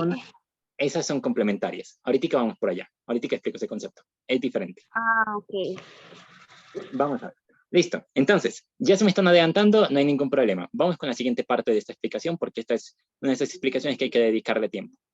Miren, cuando hablamos de complementarias, es un concepto un poquito más adelantado y era lo que mencionaba su compañera. Miren, las complementarias son dos cosas que son compatibles, sí, pero que se apoyan entre sí. Son cosas que se apoyan entre sí. Por ejemplo, el ejemplo que ella misma ponía. Miren, la primera opinión. Mario es una película buena. O bueno, es una película, digámoslo de alguna manera, con buena animación, para ser más específicos. Exactamente, apoyan el mismo punto. Y la segunda opinión podría ser, Mario es una película muy buena en todos sus aspectos.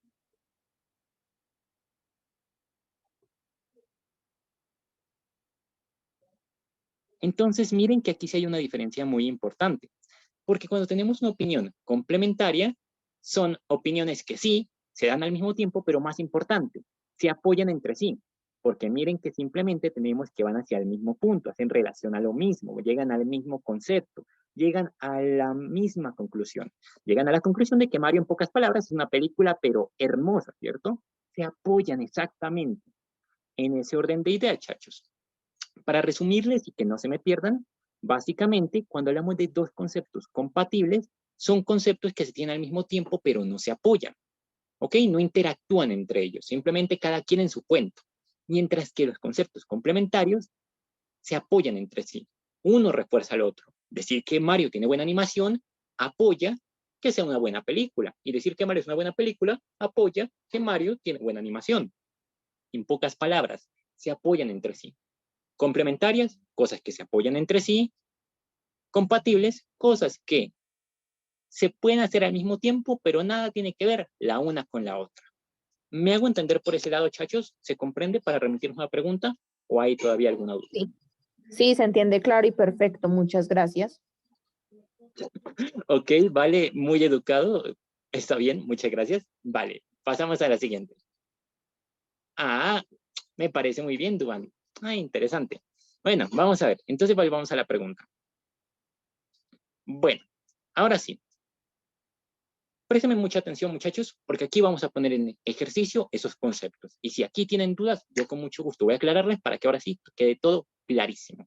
Entonces, comencemos con la primera opinión y vamos detallándola pasito a pasito. Dice, la ausencia de pruebas en los cargos contra los tres partidos se acentúa más por la clara evidencia en los expedientes que involucra a Juan Roa Sierra como el verdadero asesino del doctor Gaitán. Efectivamente, Susana.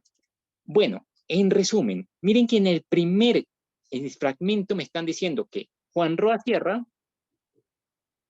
sí o sí, es el asesino de Gaitán, ¿cierto? Es el verdadero asesino del doctor Gaitán. Quedémonos con esa idea. Y me dice, y hace más que improbable que tuviera un motivo diferente a uno personal, aunque desequilibrado para cometer el crimen. En pocas palabras, sí, el motivo fue un poquito exagerado, pero el tono es que lo mató. Punto. Vamos a la siguiente opinión. Me dice, por su parte, el historiador Enrique Santos Morano afirmó, como lo expresa uno de los testigos de asesinato, Jorge Padilla, ni siquiera hay una certeza, o hay la certeza, perdón, de que Juan Roa Sierra hubiese sido el autor de los disparos que acabaron con la vida de Jorge Eliezer Gaitán. Ponle en el chat, Laura, y ahorita te contesto. Vean que aquí tenemos dos opiniones bien diferentes. Bien diferentes. Porque mientras acá arriba te están diciendo que literalmente Juan Roa mató a Gaitán, acá abajo te están diciendo que, bueno, no se sabe en realidad si efectivamente se mató a Gaitán, si este man lo mató. Lo pone en duda, o sea, como que no está seguro, como que no estamos seguros. Vea que aquí hay una diferencia abismal, porque mientras acá arriba están totalmente seguros, acá abajo no están seguros. En pocas palabras, son dos visiones bien opuestas. Son dos visiones bien opuestas la una de la otra. Así que, en realidad, pues aquí hay un problema, ¿cierto? Me dicen, ¿por qué no dice que ausencia de pruebas acentúa la culpabilidad de Juan Roa? Ok.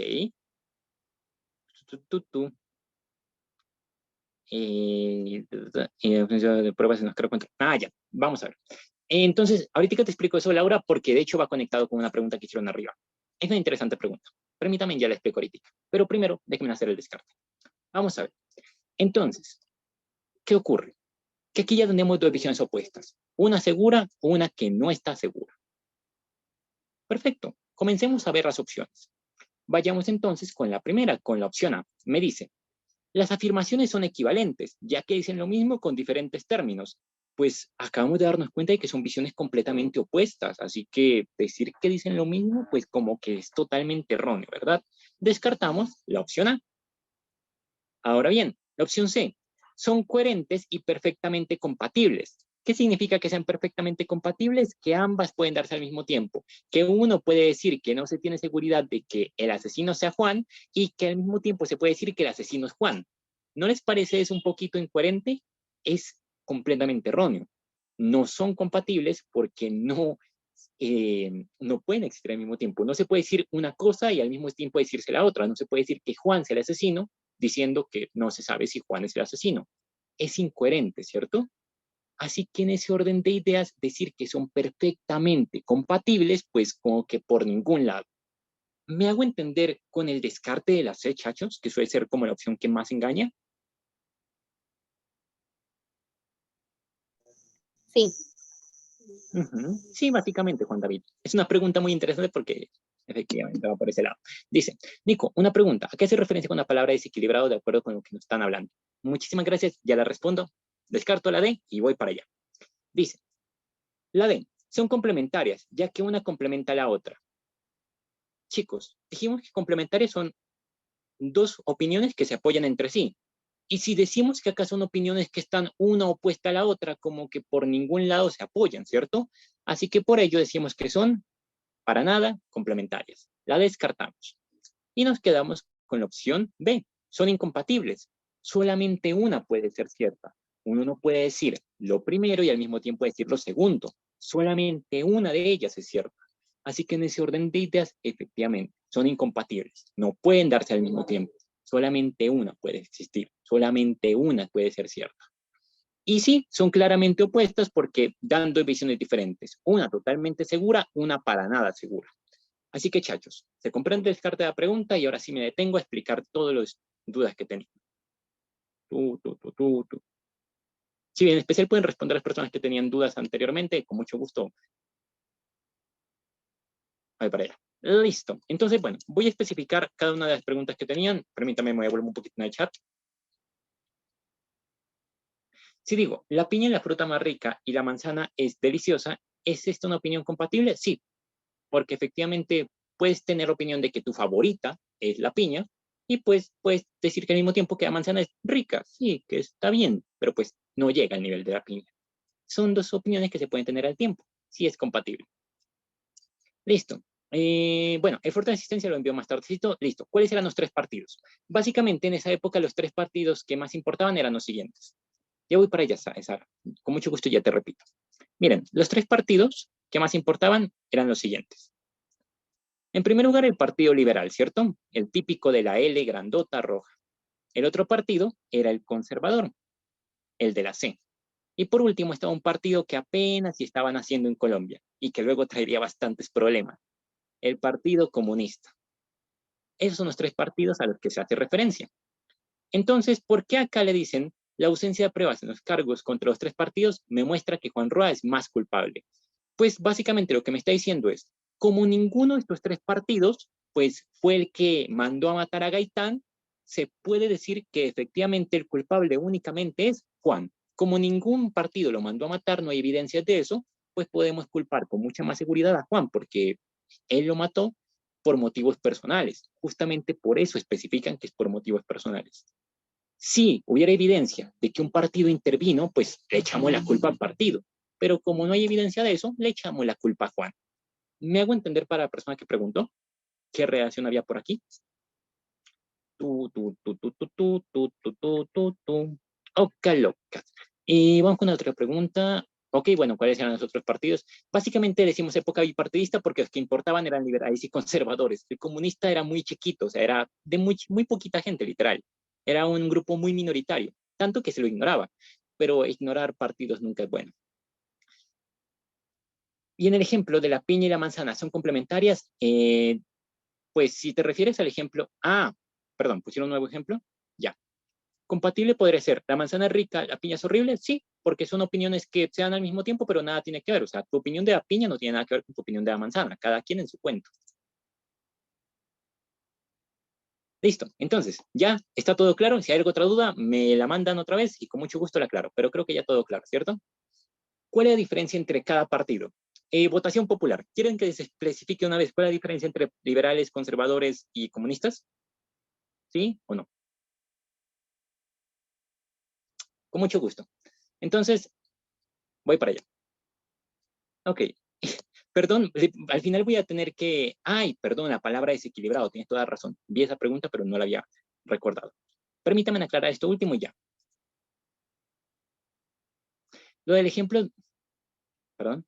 Lo del ejemplo de la manzana y la piña, ¿no es eso compatible? Sí, acabo de decir que es compatible. O sea, literalmente usted puede tener la opinión de la piña y al mismo tiempo puede tener la opinión de la manzana y nada tiene que ver la una con la otra. Son compatibles. Pueden darse al mismo tiempo y nada tiene que afectar la una con la otra. Relax. Listo. Entonces, vamos a ver. Me dicen lo siguiente. ¿Qué significa desequilibrado? Básicamente que el motivo que tuvo fue un motivo bastante loco. Cuando hablamos de un motivo desequilibrado, es un motivo que está asociado a la locura. Es decir, alguien que no está equilibrado en su cabecita, alguien que está un poco loco, que lo hizo sin pensar demasiado. O sea, como que no lo meditó mucho y fue bastante extremista. A eso hacemos referencia cuando hablamos de desequilibrado. ¿Ok? Entonces, bueno, ahora sí. Exactamente, impulsivo. Muy buena palabra. ¿Le faltó lógica? ¿Quieres que te... Bueno, no hay problema. Si quieres te lo explico más tardito con un poco más de lógica. Relax. Si quieres me quedo al final de clase y te lo explico con un poco más de lógica. No hay problema. Listo. Vamos a ver. Entonces, si tienen confusiones con complementarias y compatibles, les propongo algo. A final de clase yo me quedo haciendo ejemplos de eso durante un rato más y con mucho gusto lo dejamos bien clarito. ¿Les parece? Y ahorita voy con una especificación de los partidos. Bueno, supongo que sí, así que démosle. Entonces vamos a ver. Comencemos con el Partido Liberal. El Partido Liberal, muchachos, como su nombre lo indica, viene asociadas a unas ideas mucho más desatadas, unas ideas mucho más alejadas de lo tradicional. Lo liberal se aleja de lo tradicional. Por ejemplo, cuando hablamos de lo tradicional, chachos, muchas veces hacemos referencia a la familia como lo más importante de la sociedad, a la familia como el núcleo fundamental.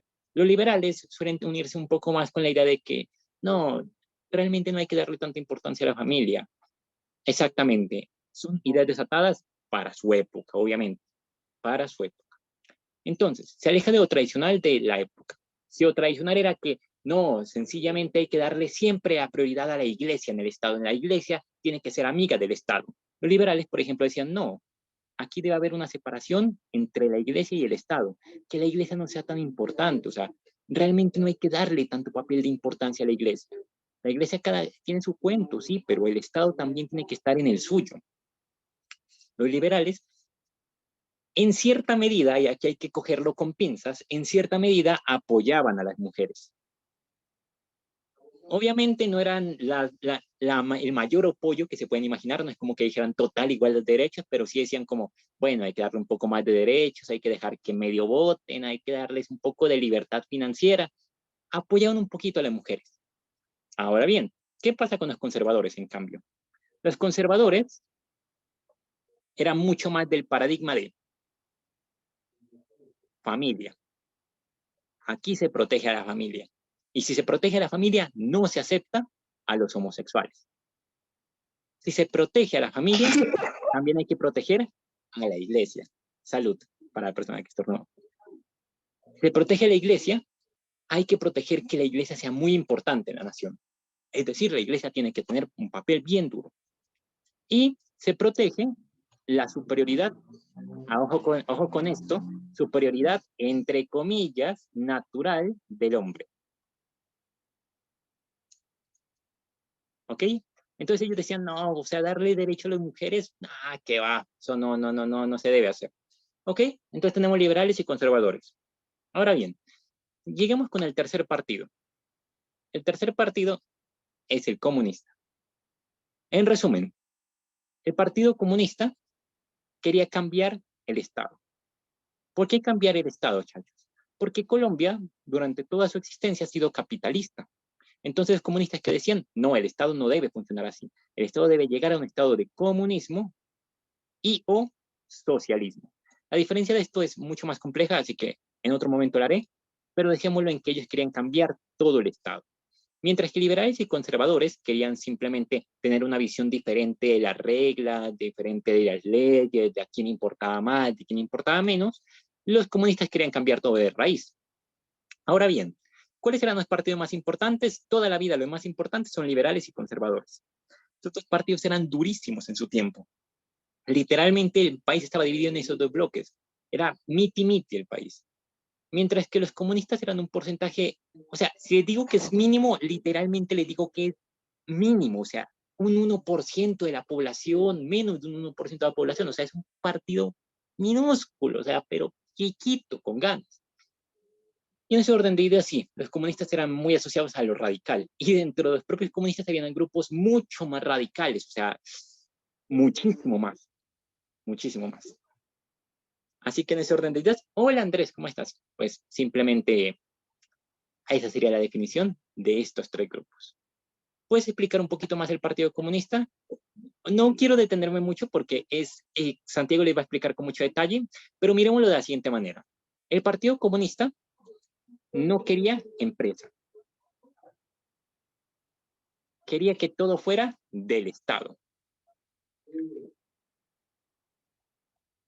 El Partido Comunista no quería que se vinculara el país con Estados Unidos, o sea, que no tuviera alianza con Estados Unidos, pero que sí tuviera alianzas con la Unión Soviética. Y en grandes rasgos, esto sería lo que tenemos por acá. Así que en ese orden de ideas, chachos, ¿se comprende por el momento estos tres conceptos? ¿Hay alguno que quieren que explique un poco más? ¿Y de qué venía el comunismo y socialismo? Dejémoslo por el momento por aquí. Y ahorita viene una pregunta con la que yo voy a poder explicar eso y creo que es mucho más acorde para poder detallar. Entonces, por el momento, vayamos a otra preguntita y déjenme ver. Pues, o si no, déjenme un segundo. Voy a ver en qué número de pregunta estaba esa.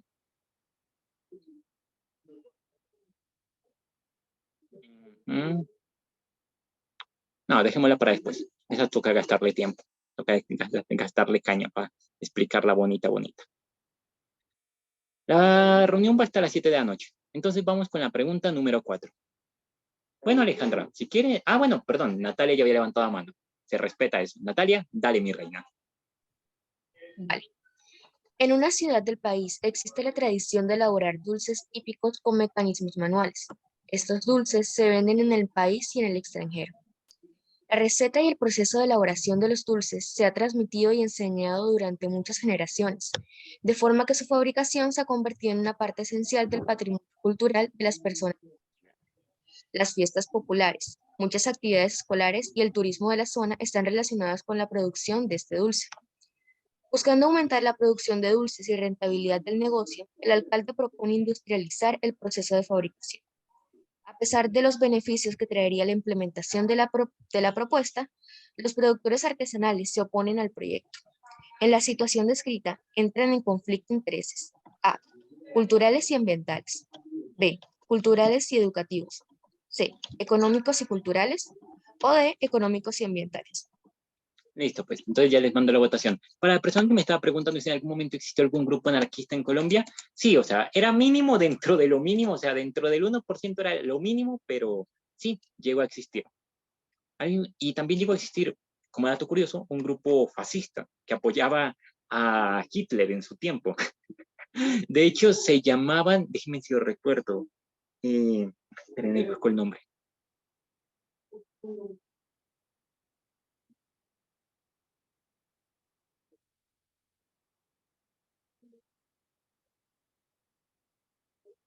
Los leopardos se llamaban. Los leopardos y el fascismo en Colombia. De hecho, bueno, en fin, voten. Luego les cuento.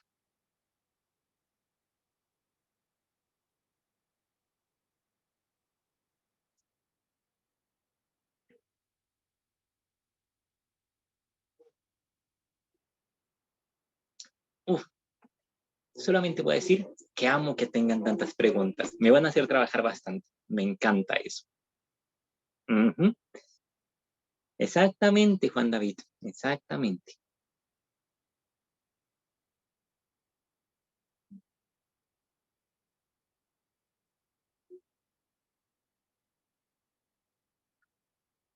Voten y ahorita les hablo de todo lo que quieran. No hay ningún problema.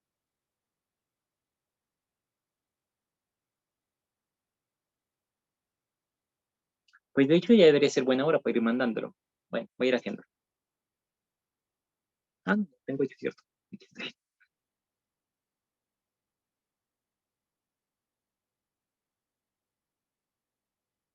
No, que tengan preguntas siempre es bueno. Uy, perdón. Ya va a finalizar la votación y pausé la grabación. Listo. Entonces, bueno, ahora sí. Vamos a ver. Me dice lo siguiente. Vamos a la pregunta. Ok, hablamos de que en una ciudad del país existe la tradición de elaborar dulces típicos con mecanismos manuales. Estos dulces se venden en el país y en el extranjero. Me dicen que la receta y el proceso de elaboración de los dulces se transmitió y enseñado durante muchas generaciones. Como dato curioso, chachos, vamos a ver. Cuando hablamos de este tipo de cosas que se han transmitido y enseñado durante generaciones, hay que tener en cuenta algo fundamental. Y es que este tipo de cosas vienen asociadas a la cultura. Y la cultura en nuestro país es muy protegida. Exactamente. ¿Por qué es protegida la cultura? Y la palabra que Andrés puso en el chat, la tradición. ¿Por qué razón? Porque en el país, chachos, somos muy diversos. O sea, literalmente, si usted viaja por Colombia, va a encontrar una multitud de culturas. O sea, váyase al páramo y usted va a encontrar una visión del país. Váyase a la costa y va a encontrar otra. Váyase al Cauca y va a encontrar otra. Va a encontrar otra en el Santander. Va a encontrar otra en La Guajira. Cada una de esas partes tiene una cultura y una tradición. Todas esas expresiones son valiosas porque reflejan la identidad, la vida, el tiempo que ha pasado por nuestro país. Por ello, hay que proteger la cultura y la tradición. Y eso es importante que lo tengan en cuenta. Ahora bien, continuamos pues, para no perdernos. Me dice, de forma que su fabricación se convirtió en una parte esencial del patrimonio cultural de las personas de esa ciudad. Las fiestas populares, muchas actividades escolares y el turismo de la zona están relacionadas con la producción de este dulce. Buscando aumentar la producción de dulces y la rentabilidad del negocio, el alcalde propone industrializar el proceso de fabricación. Chicos, ¿por qué es problemático el industrializar? Voy a decirles lo siguiente. Cuando usted tiene algo que se ha transmitido por generaciones, eso significa en muchos casos y en la mayoría que se hace de manera manual. Recuerden que la tradición viene asociada mucho a la artesanía, a no poner literalmente ninguna empresa, ninguna máquina, sino hacer todo a manito. Por ejemplo, no sé si pongan una región del país en el chat. No sé, pongan una región, pongan el llano, pongan un departamento para poner un ejemplo de acuerdo a él. Ok, hablemos del Caribe. Listo, hablemos del Caribe.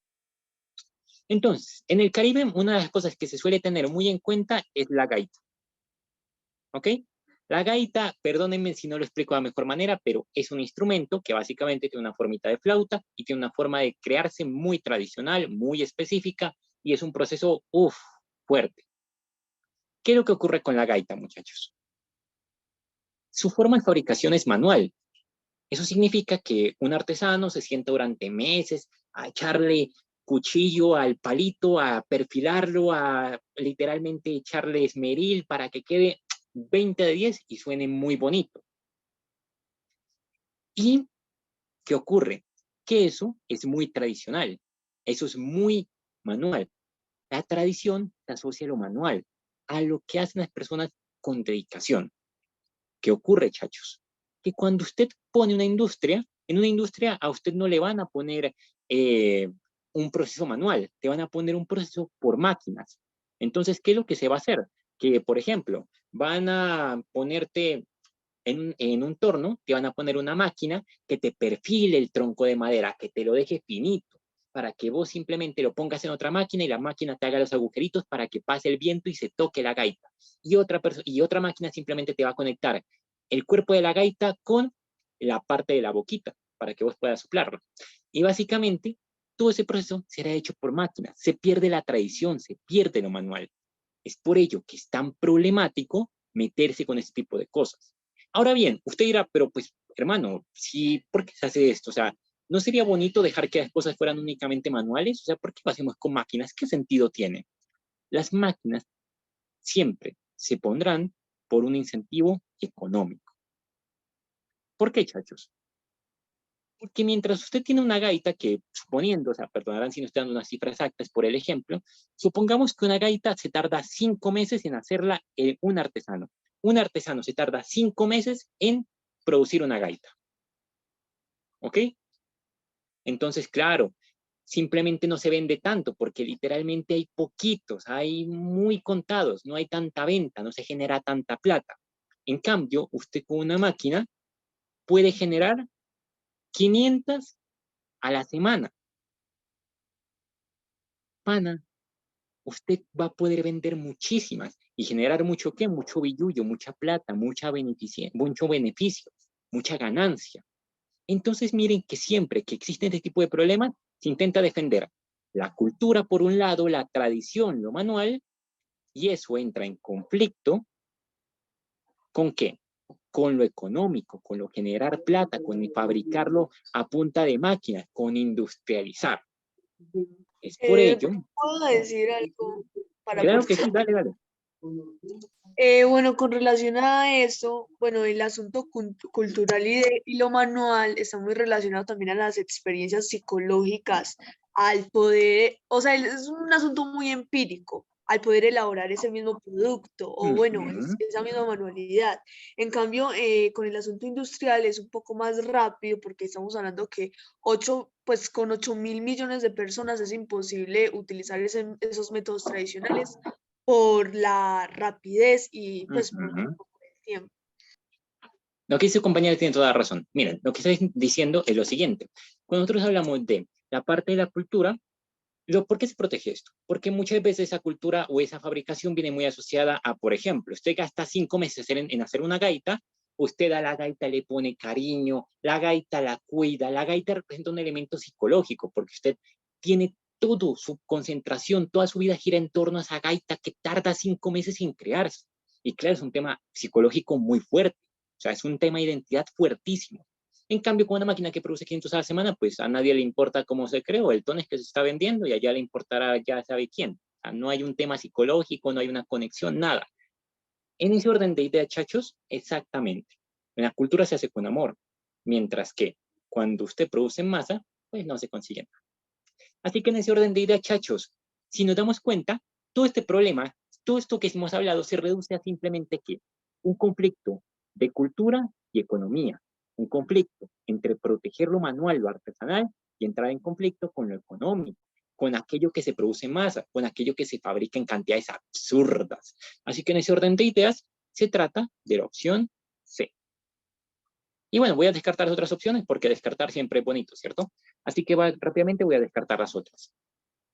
El tema ambiental no se toca por ningún lado porque nunca te hablan de contaminación o de alguna cosa que afecte al ambiente, así que no puedes mencionarlo. Ambiental, descartado. El tema educativo, en ningún momento se menciona el sistema educativo, una escuela o un tipo de enseñanza, así que por ello se descarta. Listo. Entonces, chachos, ¿queda claro por ese lado? ¿Se comprende? Uy, Juliana, esa es la pregunta del millón. Esa es la pregunta de, bueno, ¿cómo conseguimos proteger ambas cosas? La respuesta que hasta ahora le ha dado el Estado en pocas palabras es la siguiente, y eso no importa para el ICFES, pero pues ya que preguntan hay que responderlo, ¿cierto? En pocas palabras, básicamente se protege a los productores manuales, artesanales, para que sigan existiendo, para que no se pierdan, pero no se prohíbe a las empresas que fabrican en masa, que ambos existan, que cada quien haga lo suyo. Si alguien quiere algo tradicional, que le compre al artesano. Si alguien quiere simplemente algo en masa, pues que le compre a la empresa. Es la solución que hasta ahora se le ha dado. ¿Es la mejor? ¿Quién sabe? ¿Es buena? ¿Quién sabe? Pero vamos a la pregunta 5. Así que bueno, chicos, ¿quién desea leer? Carol, dale.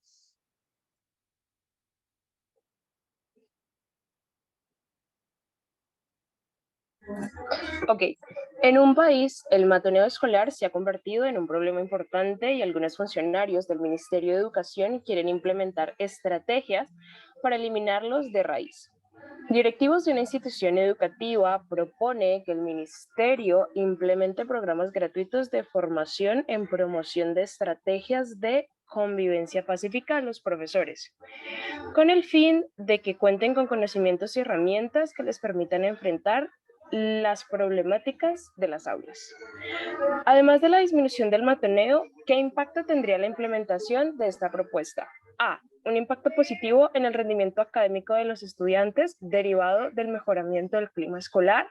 B. Un impacto positivo en la transmisión de conocimientos y herramientas de convivencia escolar por parte de los directivos a los docentes de la institución.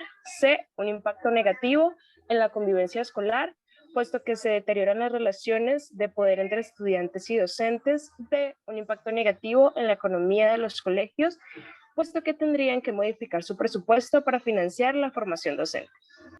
Oigan, antes de continuar, quiero aclarar algo muy importante que viene del chat. Y ahí alguien dijo, y lo de las empresas genera trabajo y buenos recursos económicos, no importa las tradiciones. Miren, algo que tienen que tener en cuenta para el ICFES es lo siguiente. Cuando ustedes tengan una pregunta, siempre deben enfocarse en la pregunta de manera objetiva. ¿Qué es eso? Cata les va a explicar una clase de una manera muy bella, qué es lo objetivo y qué es lo subjetivo.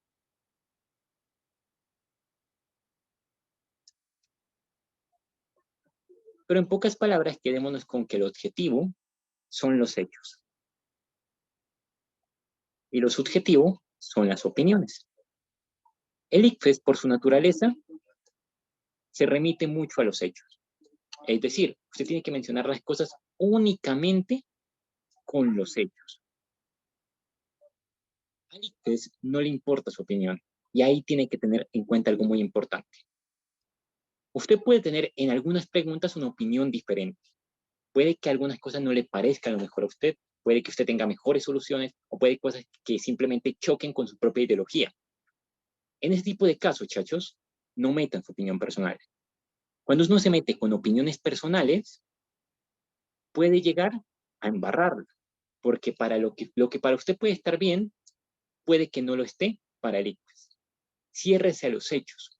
Únicamente hable con objetividad.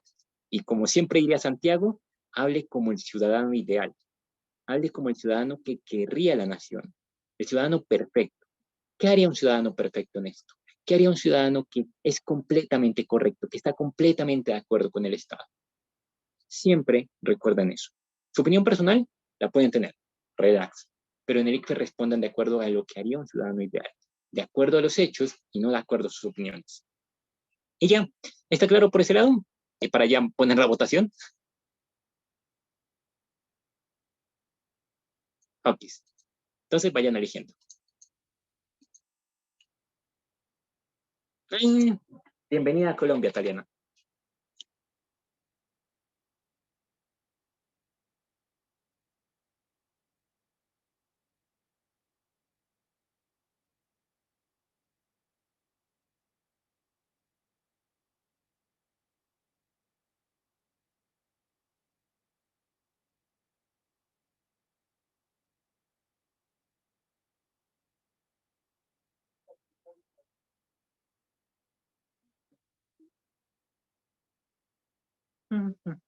Oigan, el tiempo se pasa volando, ¿cierto?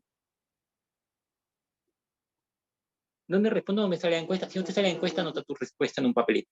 No hay ningún problema.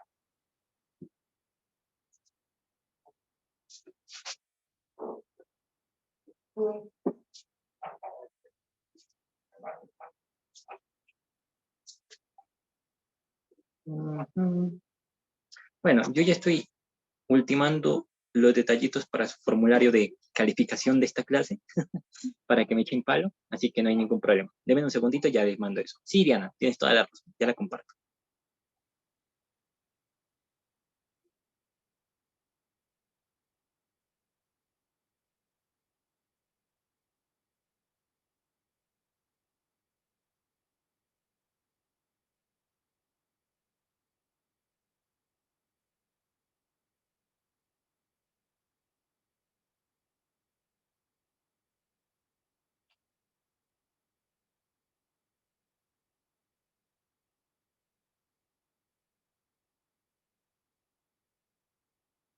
Voten, voten, voten.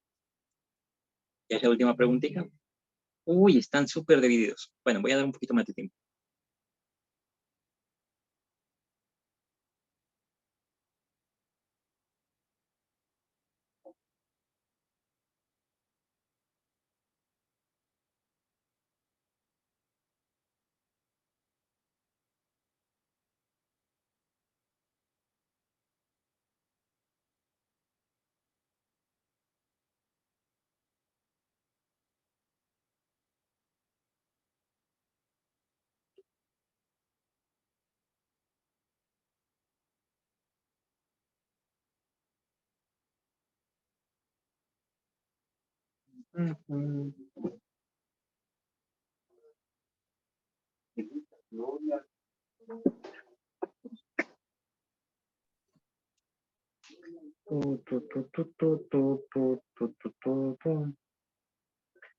Ok, listo. Bueno, les di más tiempo, pero igual no se aclaró, así que vamos a ver.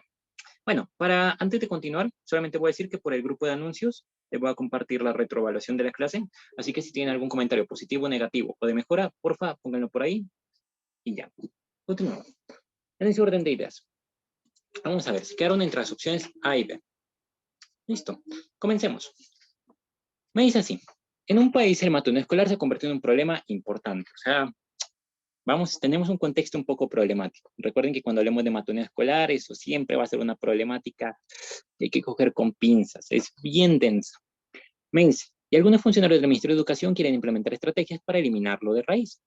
Directivos de una institución educativa proponen que el Ministerio implemente programas gratuitos de formación en promoción de estrategias de convivencia pacífica a los profesores. Es decir, que el Ministerio cubra los gastos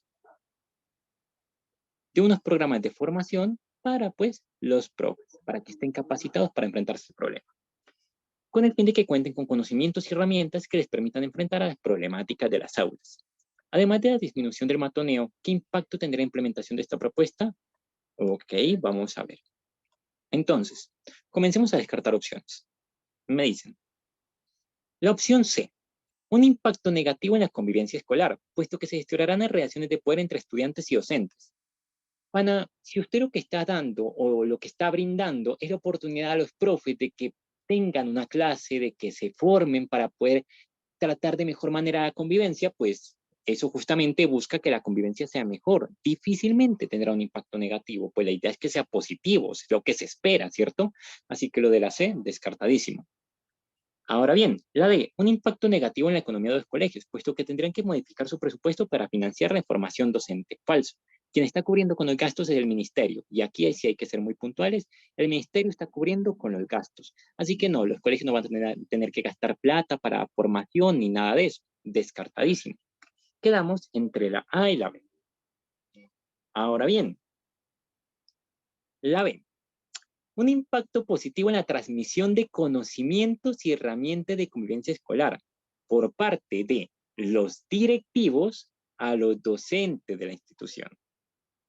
Ok. La A. Un impacto positivo en el rendimiento académico de los estudiantes, derivado del mejoramiento del clima escolar. Listo. Aquí nos toca inferir un poquito. ¿Qué significa inferir? Que toca imaginarnos en la cabeza un poquito más la situación, ¿cierto? Así que vamos a ver. Comencemos, muchachos. Cuando usted tenga este tipo de opciones, ¿cómo puede descartarla? Puede descartarla viendo si se están poniendo bien los sujetos. Y eso sonará como algo muy extraño, pero permítame detallárselo para que lo comprenda. Vamos a ver. Me están mencionando en la opción B, por ejemplo, los directivos. ¿Ok? Así que veamos cuál es el papel de los directivos. Los directivos básicamente aparecen para decir que ellos quieren que el ministerio implemente programas de formación en el que se eduque en convivencia pacífica a los profesores. Entonces, chicos, quien está educándose directamente es el profesor, ¿cierto? ¿Y el profesor de quién está recibiendo el conocimiento? Del ministerio, pues, ¿cierto? El ministerio es el que está brindándole las clases. Ahora bien, miremos lo que nos dice la opción B. Un impacto positivo en la transmisión de conocimientos y herramientas de convivencia escolar por parte de los directivos. Ana, los directivos sí se mencionan, no te lo niego, completamente cierto, pero no son los directivos quienes transmiten el conocimiento, las herramientas de convivencia escolar. Es el ministerio a través de sus programas. No son los directivos los que se están formando, los que están educando a los profesores. Es el ministerio. Así que el papel del sujeto, o bueno, el papel de los directivos, en otras palabras, es erróneo. No lo está poniendo de manera correcta. Estás planteando algo que en el texto por ningún lado se dice. La B puede sonar muy bacana, te lo acepto, pero tiene que ser correcta. Y de correcta no está por ningún lado.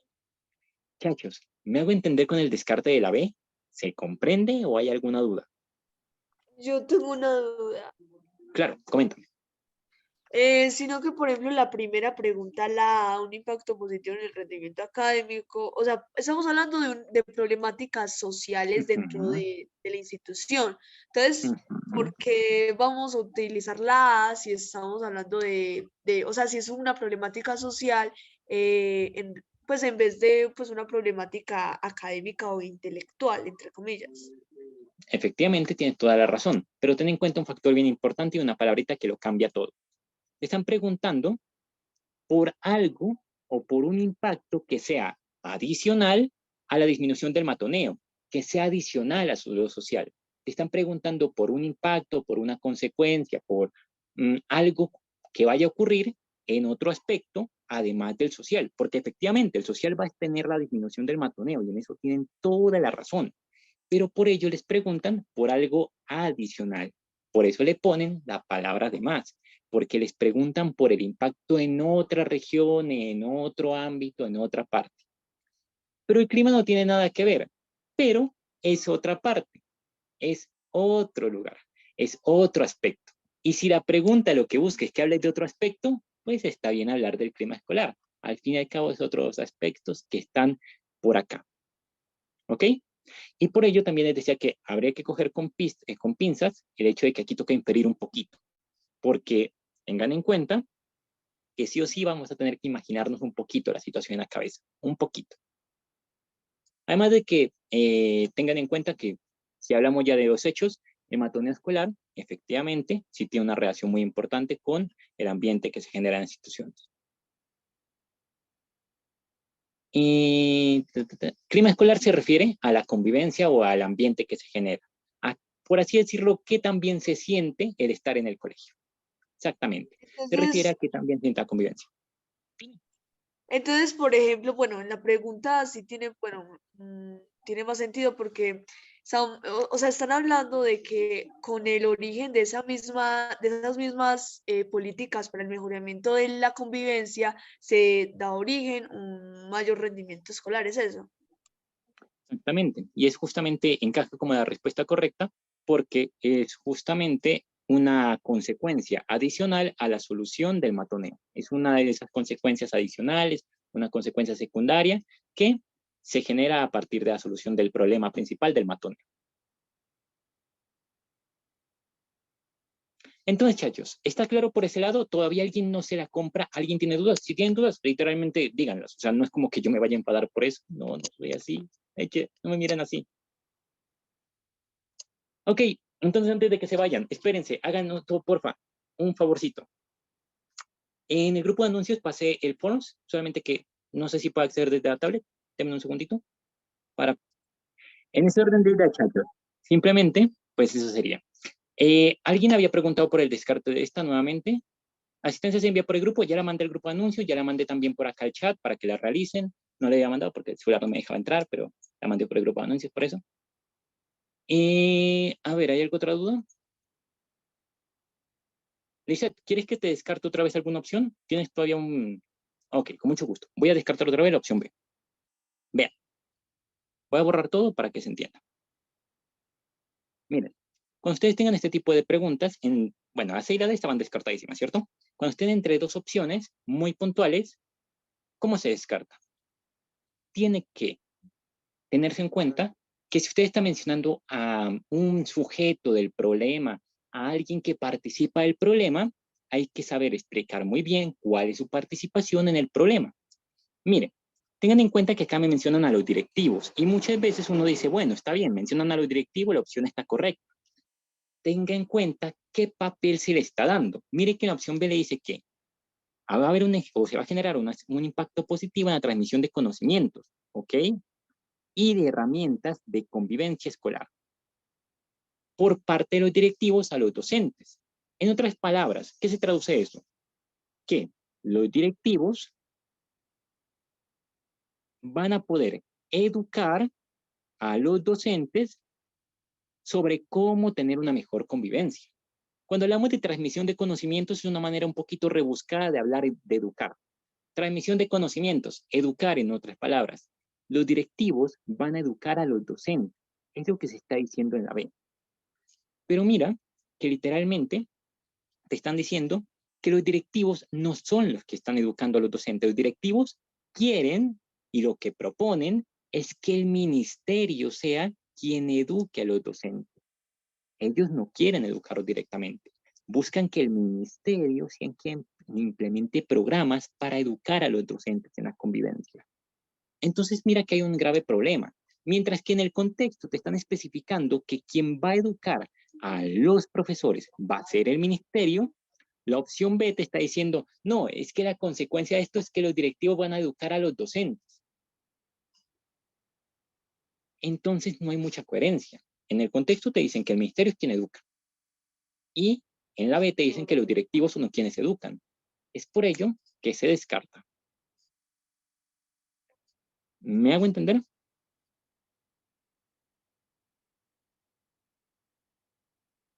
Dale, no hay ningún problema. Si quieren que repita algo más, me avisan. Bueno. ¿Alguien tiene alguna otra duda adicional? Exactamente, o sea, lo de la B estaría chévere, pero ¿puedes afirmar que va a ocurrir? No, o sea, no hay como una evidencia, ¿cierto? Así que baila. Dale, Diana, con todo gusto. Vale, el foro ya lo están pasando por el chat, también lo pasé por el grupo, es básicamente asistencia y de paso pues para que digan la retroevaluación de la clase. Y ya, ¿tienen alguna otra duda? ¿Algo en los que os pueda colaborar? ¿Tienen alguna cosa que quieran que yo les responda? Bueno, en ese orden de ideas, pues simplemente voy a finalizar la grabación y los quiero mucho. Chicos, bye.